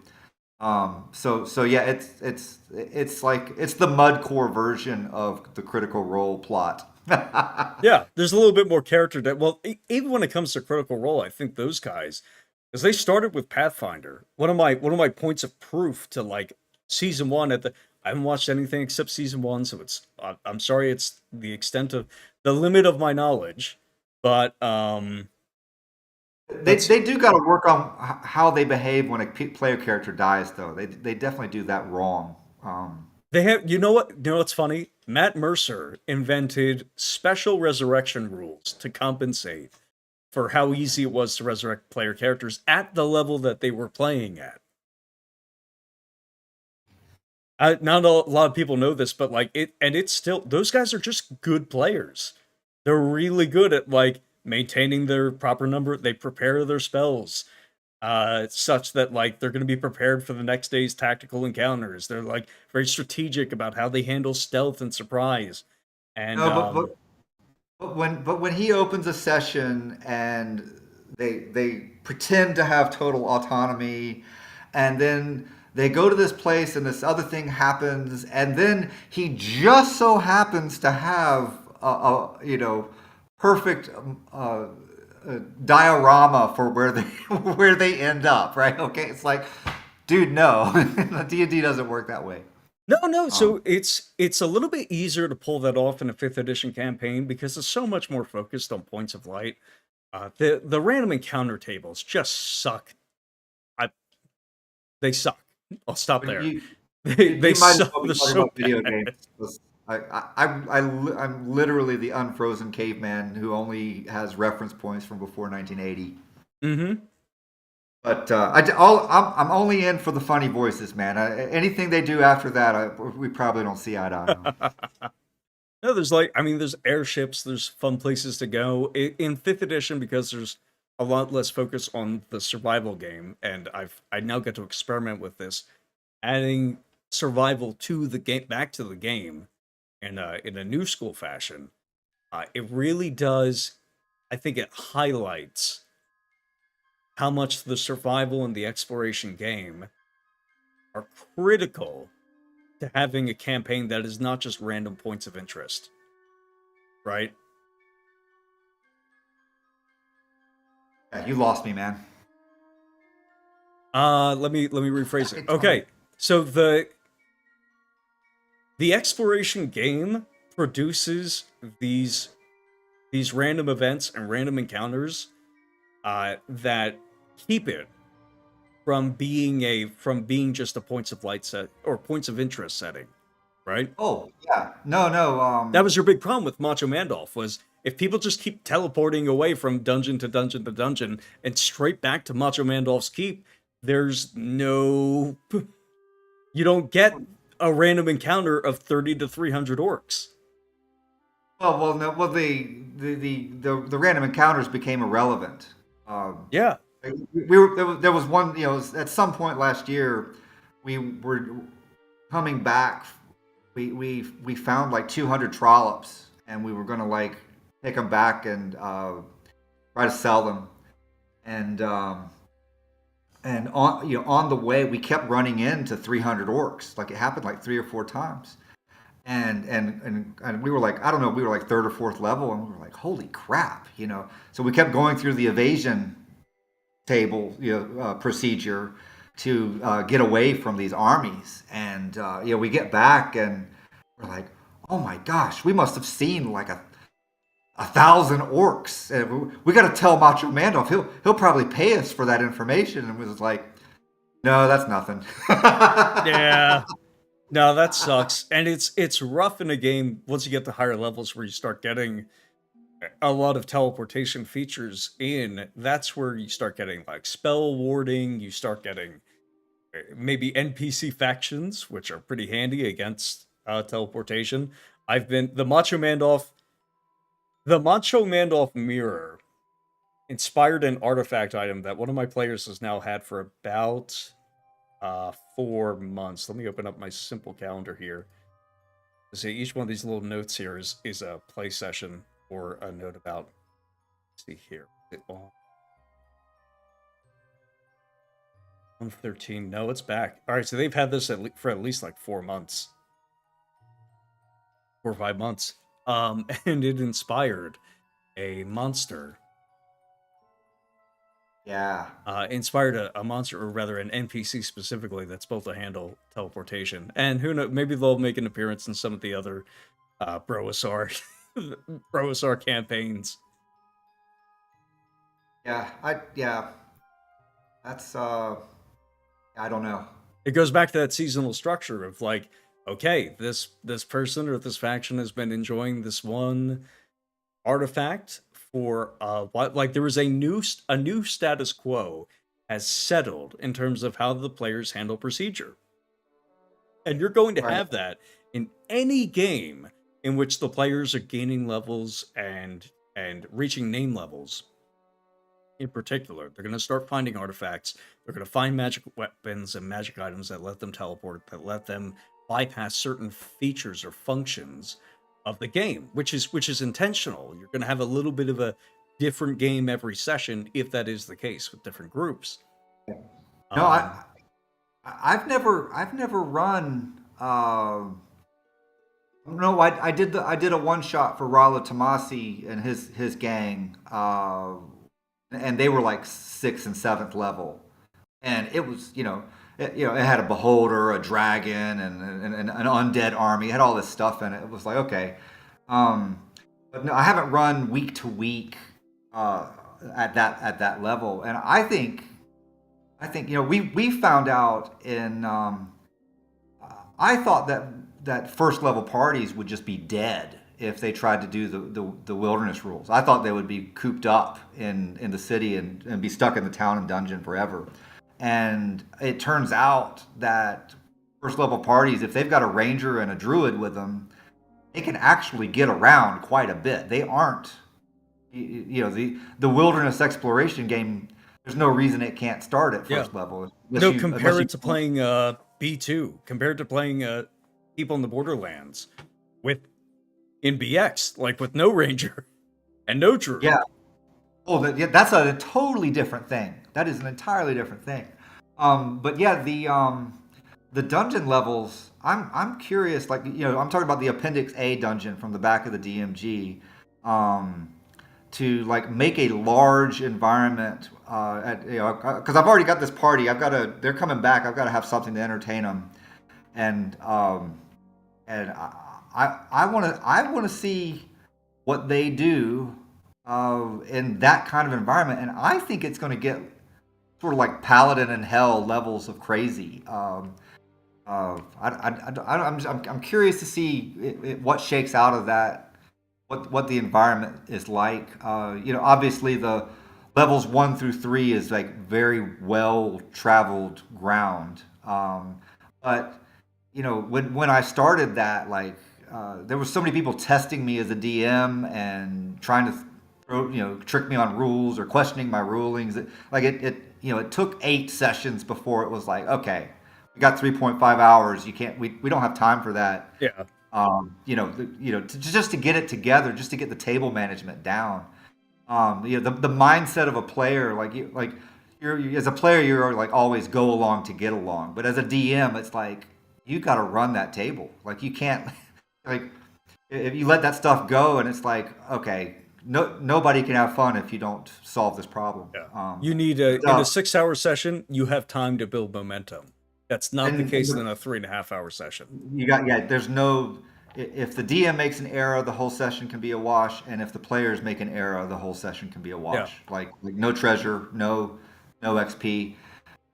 So I'm curious what that mid-level party can do under that constraint, because it's a blank there to me. But I think the Gygaxian dungeon at that, I think it's going to be crazy. I think it's going to be lit. There's just so much stuff in there. Yeah. But no. But let's think about the time. I found out a few weeks ago, like, because I was always jealous of James Malazewski because he had this 5-year campaign, which is really cool. I think that's how long it's been running. Holy Grail. To Kumiel, it's like, bro, you just, what are you gonna say? But now I found out he does 2-hour sessions, and it's got to be with stop time, and it's like, oh, because I kind of took all that flack last year when I was like, well, I burned out, I just needed to take a break, and it was like, okay, well, what is everybody doing? To me, like the 6-hour sessions, like that was perfect. I couldn't do it every week. On end. I needed breaks. Having That's someone such a weird criticism that people made of you, by the way. Like, oh, Jeffro got burnt out as a DM. It's like, guys, look, you guys are ending campaigns every 4 months because you keep losing interest because surprise, surprise, the 13th time you ran BX didn't hold your interest. If you're running 2-hour sessions with stop time, I can see why burnout would never be an issue for you. but I don't know why people say they get tired at the gym. I ran on the treadmill for 30 seconds, been doing it for 5 years. I go once a month. Exactly. Exactly. But no, just being able, like this year, this is something we never would have done in 2020. The guy that plays Macho Man Dolph has run 2 sessions. I got sick one night, and the game just went on anyway.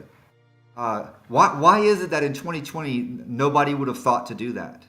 But today it's like it's just totally normal. That's a huge change. That the difference is the difference is Jeffro's campaign and our campaign. There's enough people that have an investment in it that it's not just it. I could leave for 6 months and it would still be going probably. It has happened before, Yeah. but no, it's the can and Alexander McChrist was asking about this. He was like, how do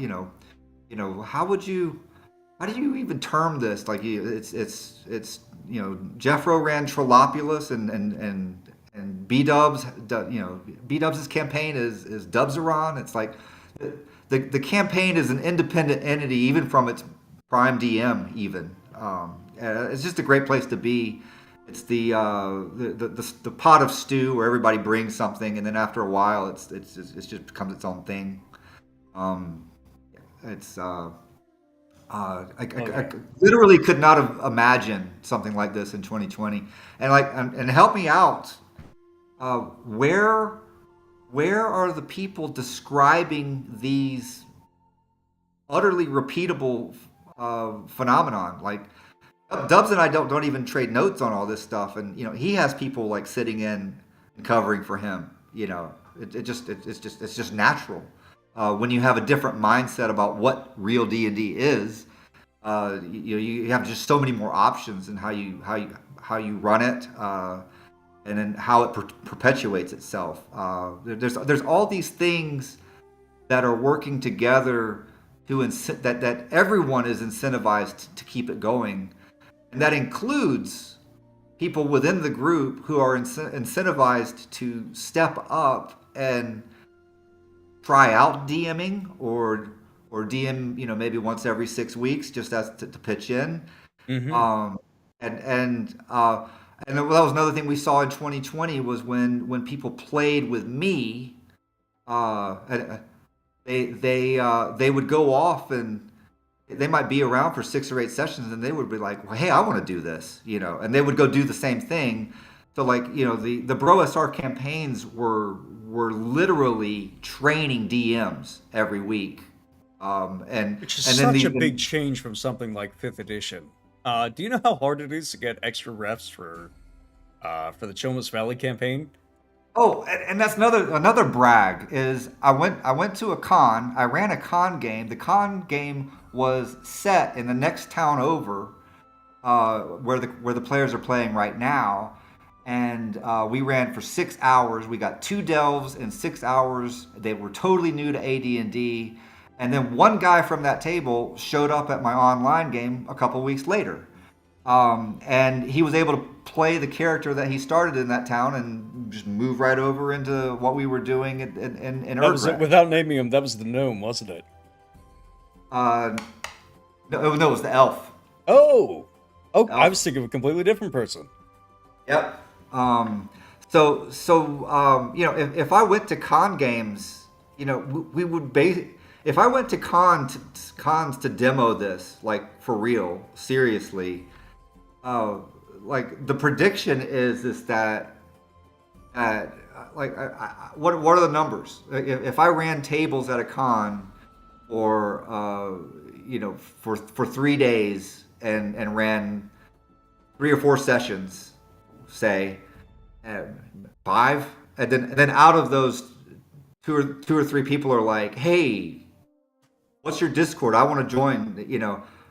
Now we've got a problem of like, oh my gosh, my campaign is so big. What can we do? Oh gosh. Yeah. Well, it's a good thing that my campaign already trains people to DM.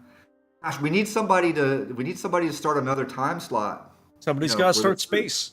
If something gets me to DM for your campaign, it's going to be that space thing. I've been thinking a lot about the mix of fantasy and sci-fi concepts recently, because one of my favorite games is Destiny. Well, I shouldn't say favorite games. I mean, kind of an abusive relationship with Destiny, but it's science fantasy, and it's Earth centric. It's like Earth and humanocentric in this what is functionally like this colossal D&D mix of D&D and Traveler. I would do it differently than what I did. When I took the reins, the universe was Traveler. I knew that universe well. And the players role played themselves as barbarians in this technical society, and they did such a good job that it was like, um, no, this all actually makes sense. Role playing solves so many problems of RPGs. It's amazing. Like, no, I looked at it, I had all these ideas for what we could do with it and what it could be like, and I was like, they have no idea. These characters have no idea what this is. Yeah, And it's from like the perfect. first session report when you said there was a hole in the sky, I was like, wait, I We think I know paid where that this is off. going. Uh-huh. We paid that off after three That was years. 3 years in the making. And you have more people coming in from con games. Imagine a style of play so attractive. You could get people to buy into it just by playing with them. Yeah, no, it's like they don't need any. They don't need the broadside. The broadside's for the DMs. I mean, this type of play sells itself. I mean, it literally does. The number of people that have done it and then been like, you know what? I think I'd rather go with conventional RPG techniques. I've never seen it happen. I've never like they it, I'm like I'm like, okay, some of these campaigns have to like run out of gas at some point, and it's like, no, they just keep going, because there is a certain set of psychological features. I'm sure Alexander McChrist can explain it. But there's a certain critical mass of investment and autonomy and ownership where you're not like dragging the players around trying to get them to play your game. The game just kind of sweeps everybody along. Yeah, yeah, absolutely. And this is an area in which it's making it pretty clear that certain rule sets are better for the style of play than others. Even if you Yeah. can just brute force it into another game like Fifth Edition, like I'm doing now, and probably like Fourth Edition when Finder does it. It's like we have yet to find another Holy Grail. And I noticed like a distinct shift in the discussion in the RPG landscape. I mean, it's not at the point where they say the names of the people who are responsible, but it seems that there's been like a real shift towards the Bro SR. Not all the way. They're not there. I do not see people advocating raw. Yeah, I see people advocating try to play the rules, and then when you fail, then change it. That's that. That's what people are saying, and yeah, and then they're advocating for sandboxes. Which that's interesting. If you thought that was real D&D, it seems like you would have a term from D&D to describe your style of play if you had like if sandboxes were real, right? Or if Right. West Marches were real. It seems like why are you inventing a term for your style of play? And also, why are all these people coming into my feed and saying, "Oh, there's many styles of play and D&D comprises many styles of play." It's like, wait a minute, wait a minute, wait a minute. What if there was a style of play that used language from the actual rules, precepts, maybe even things that were written in all caps? Like, what if there was something? Wait, if someone honestly thought they had real D&D on their hands, they would have a completely different nomenclature than sandbox, uh, uh, West Marches, and all this other stuff that people are saying. Wouldn't they? Wouldn't they? I think so. Why do we have to graft language from well after 1980 onto this game that was published in 1979? Like, why do we keep reaching anywhere else but within the actual text of the game? Nobody can answer this for me. Not to satisfy me anyway. Right. Um, No, of course not. It's funny. All right, so we're gonna wrap this up with a few questions from chat from the ones I've collected prior to this.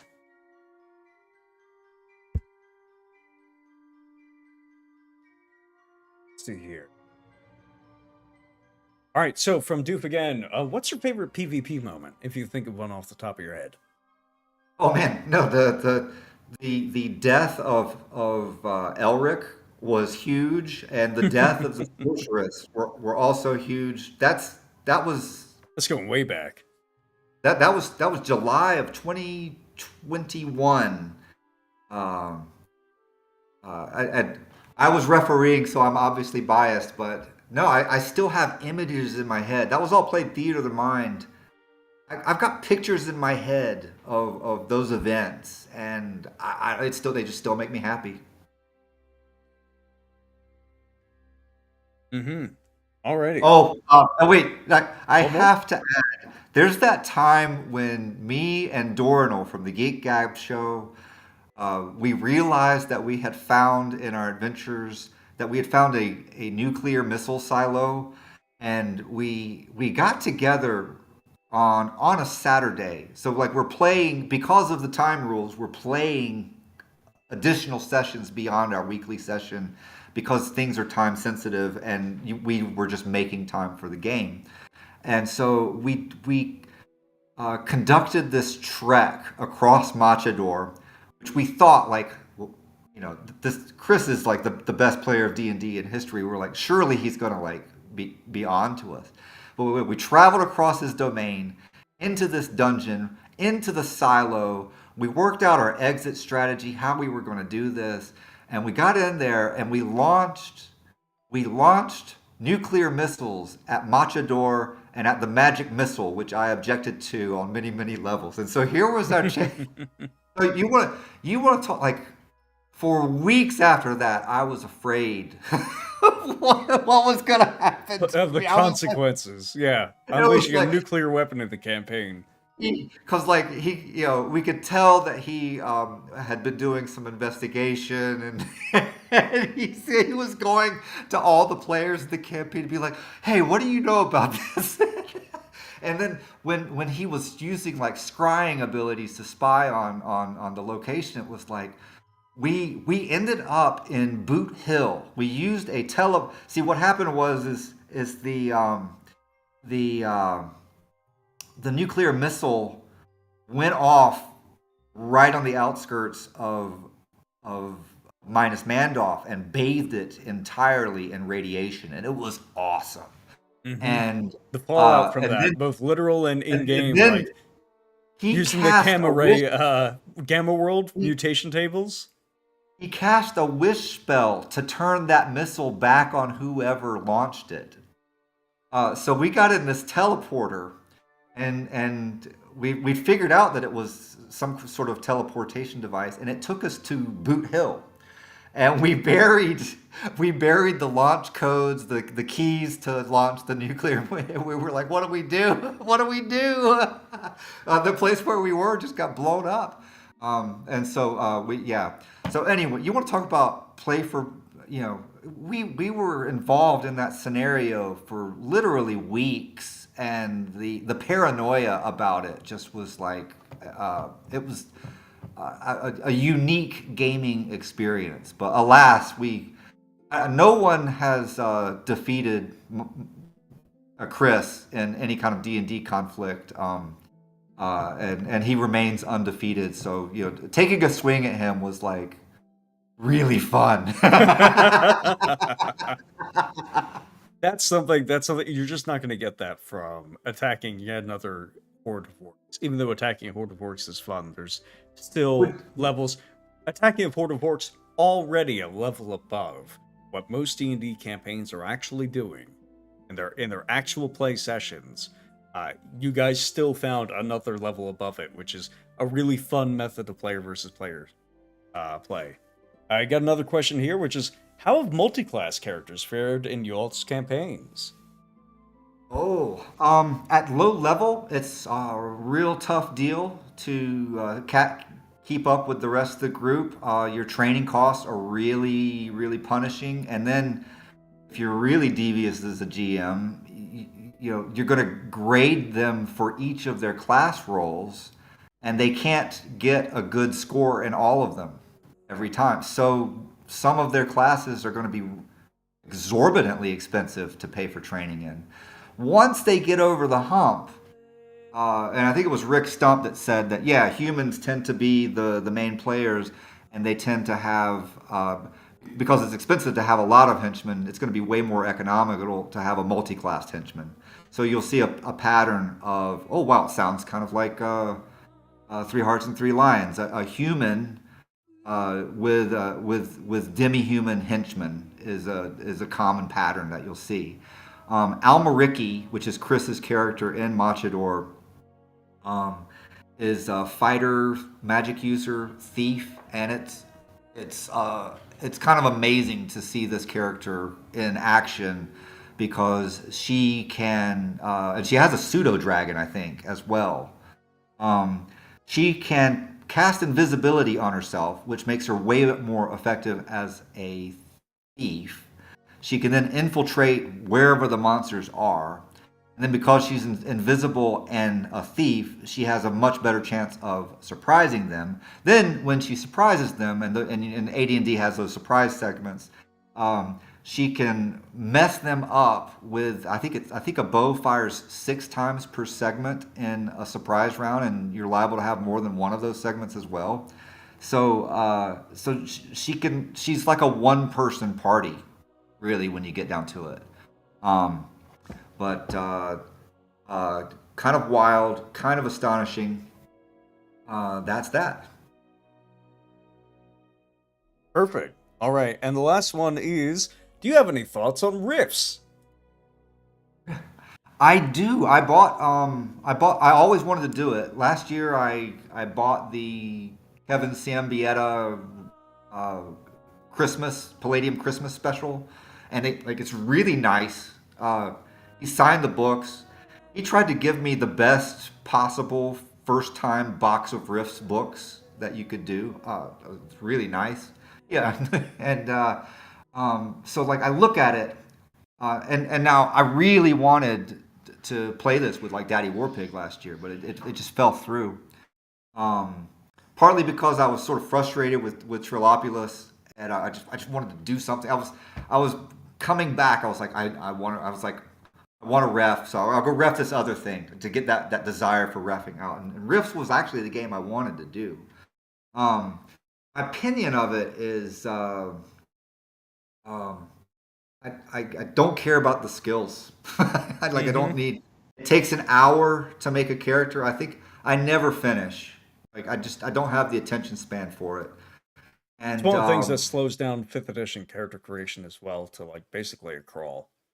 to play the game, like imagining the Rift's world, like what to do with it. Like there's no module B2 that comes in the Rift's core.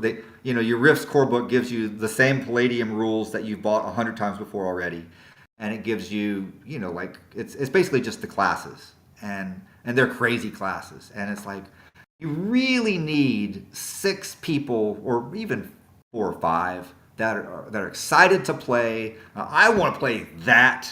I want to play the Glitter Boy. That's what I want to do, and then they'll help you understand what that thing is, how it fits in the world. I'm not going to be able to solve that problem before they get to the table.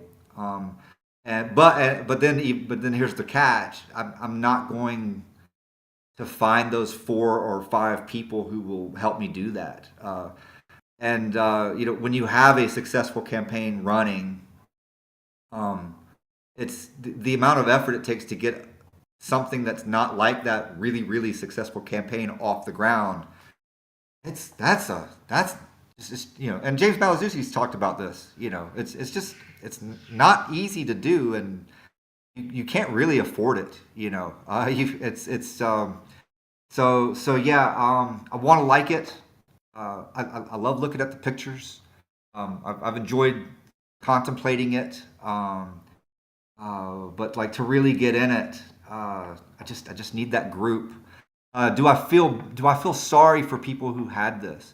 Like the Heroes Unlimited game. I was jumping around watching videos on this. There's one guy who was like perfectly satisfied with Heroes Unlimited, the Palladium superhero game, and he's like, yeah, I can make any hero with this. And I was like, you know what? Compared to like GURPS Supers, this guy could make a superhero, pretty quickly with Heroes Unlimited, and you could also be playing it without really having to think about it. I'm like, that sounds just like a really good fit for a large number of people, to just jump in and start playing superheroes.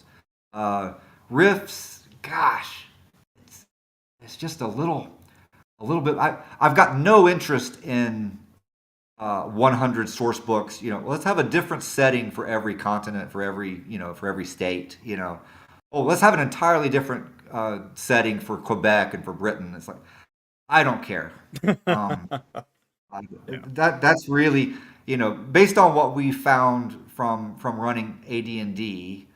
Gygax was absolutely right to give you this more or less generic milieu that's really good at one thing, and that you can embellish to a certain extent.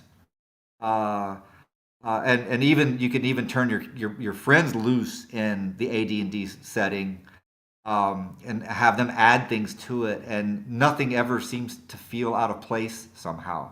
I never feel like, oh, I added a jar of wheat pennies to AD&D. I made a really bad decision there. That doesn't fit. There's nothing that doesn't fit with the AD&D system, except for the epic fantasy stuff that people all assume you want to do with it. That's the only thing that doesn't work with it. So, yeah, riffs. It's. I wish I could have played it. And now that I'm refereeing again in Trollopulous, I know it's not going to happen this year, which is kind of sad. Yeah. No, I don't. I certainly understand that. I'm still hoping to get into a fourth edition game with Elffinder. There's some there's there's something about these games that just require the So bones we of something made to be played by a lot of people at the same time, or else they don't no, work. no, nobody. You would think, oh, we got all these games. We got 50 gamers in the Bro SR, and it's like nobody wants to leave their own campaign. nobody Hmm. wants. Nobody has time to try something different. It's like, the value added for like literally running any type of game set within your continuing campaign. It's just automatically more value. Um, and then the fact that everybody already knows all the rules because we've been playing it for 3 years. You just, there's zero incentive to change, um, uh, which is a real tragedy that Dubs picked Axe to move to, because he's never going to leave that either. So, oh well. Suffering from success. All right, Yeah. Jeffro. We get done this for about, let's see here, 2 hours 15 minutes. This was a pretty good stream. How you feeling? I liked I wondered about this. I was like, gosh, the Bro SR stuff, it's old news. The energy just can't be. You know what? I think the energy is still here. Like, it's still exciting. We've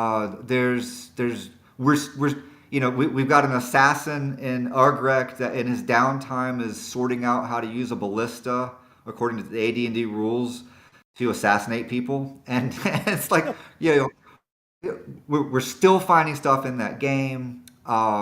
The conversation has changed. There's been a big sea change. Most people that weren't actively fighting with us a year ago are pretending to have discovered this stuff. It's so obviously awesome and so obviously brilliant and so obviously the way the game was intended to be played All of a that sudden, sandbox has entirely new definition. I think it does. Hex crawl is another one. Like, yeah. So yeah, I think the Bro SR is still driving the bus when we're sitting here putting our heads together, looking at actual problems in our campaign and coming up with ways to deal with them. Like, man, we're getting a more comprehensive take on what you can do with real D&D, and how to get the most value out of it.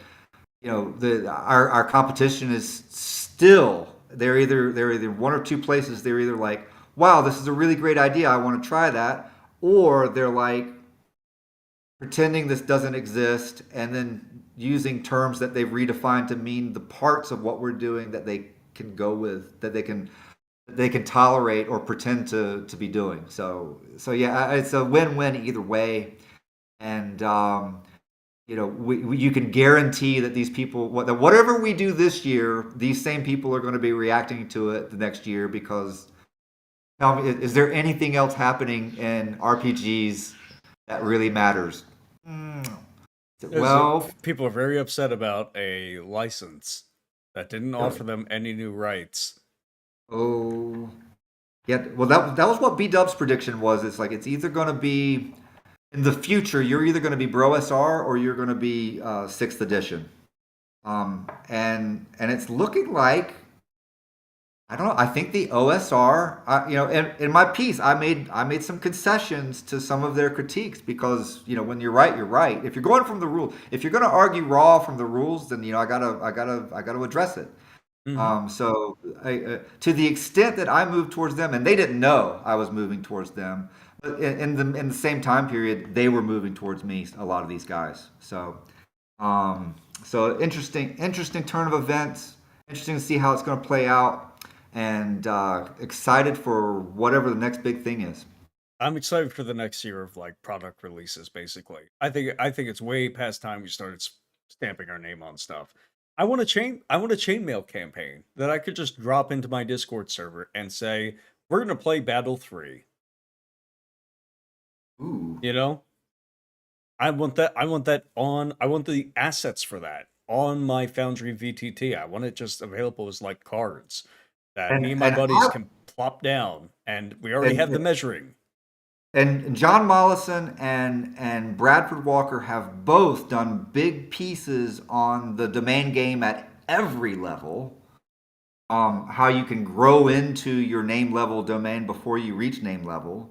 I want to see someone like describe these sort of incremental domains in a format that I can use to drop on my campaign map, because every level of those has a different use. So keep going on that. Guys, solve that problem for me so I don't have to think about it. That's the beauty of a movement like this, where it's not just we're not like just selling products to each other to constantly like feed off of. Like we're making stuff. We're making No, stuff and discovering handling procedure for one another. I think we have done a great service to role playing games. I have said, I have held the line very strongly of no modules at all, Hmm. because the moment you make a module, you will almost you'll necessarily go against what the type of game that Gygax describes in his rules, and I think it's a disaster to do so. And I don't care about the special snowflake who's able to walk the line.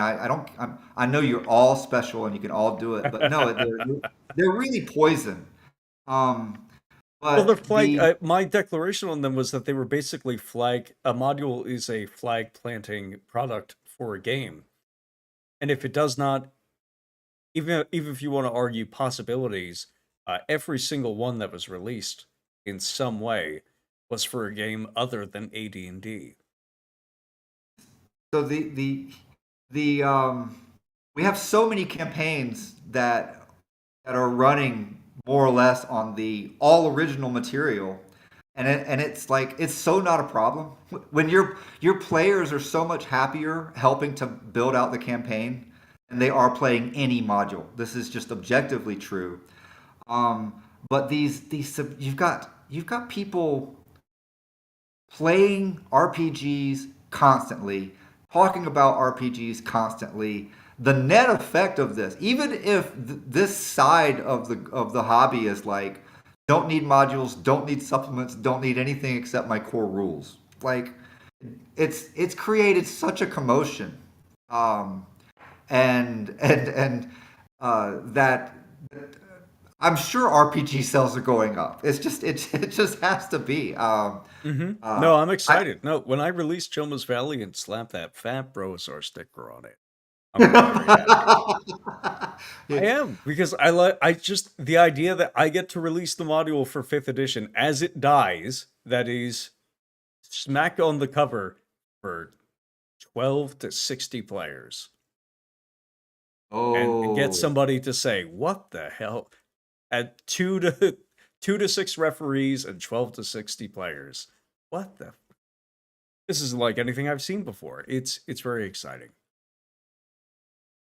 awesome. I have you It's guys to about thank for it. time. It's about time. All right. Well, folks, we're going to cut the stream there. Jeffro, thank you so much for your time. Where can folks, well, I've already put the link to how to win at D&D in the description of this video. Where else can folks find you? Oh, I'm at jeffro.wordpress.com, and I'm Johnson at Johnson Jeffro on Twitter.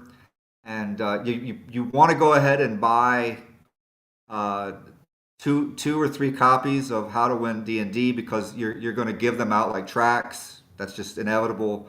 And while you're in there, you're gonna sample something else that Pylon Press puts out, and you're gonna come back and you're gonna order all their books anyway. So go ahead and get a copy of Thune's Vision and Shag Duck. You won't regret it. And my favorite one, my favorite Pylon volume has you all know who Mr. Wargaming is. Uh, he's also an Mr. Wargaming is also an author, and you really want to read the story he wrote in Penultimate Men. It's really good. If you like, especially if you like Gamma World, you're going to get a big kick out of the whole thing. So there, Pylon Press. You want it all. You just want to fill up the cart and have all that good stuff.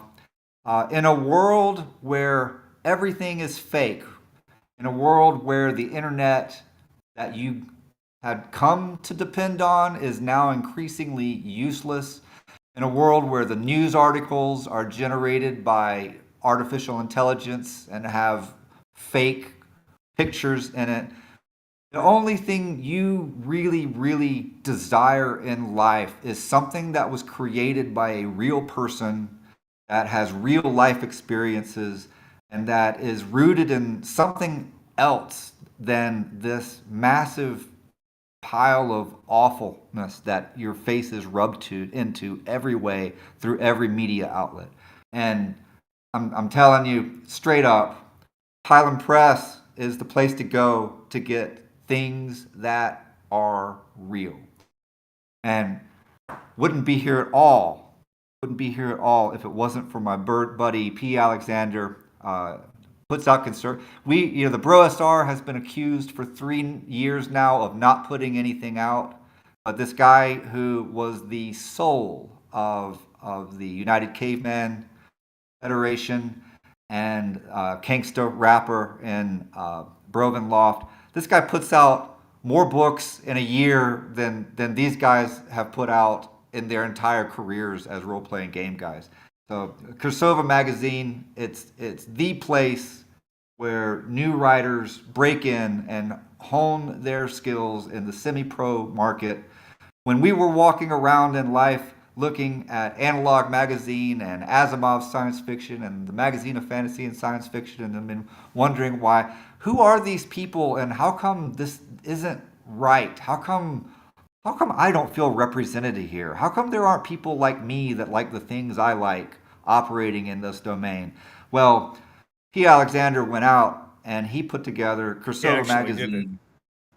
He just freaking did it, and he's head and shoulders above his competition. Amazing work, tireless work, and a all around great friend. Period. So He's fantastic. I got a copy of Mongoose and Meerkat right next to me. I wouldn't have had it without. yeah. In fact, I So got so the yeah other thing from what's his face? Sarah was the Julian Hawthorne books. I've got another one of those things. yeah the literary archaeology that the establishment won't do. There it is. They Oh they yeah. they sacrificed a vintage Munsey magazine to bring this to you. So All right, folks. That's a stream. Thank you so much for joining us. I hope those of you who watch us on the video on demand, I hope you enjoy it. Hope you got something out of it. Visit highlandpress.com. Look for how to win at D&D. There is a link in the description. There's also a link to my Discord in the description if you want to chat about this more. If you want to chat about campaign prep and such. Some of the upcoming videos are going to focus on campaign prep. There will be an actual review, of course, of how to win at D&D and my specific praises of it. And yeah, I think that's it. Peace, folks.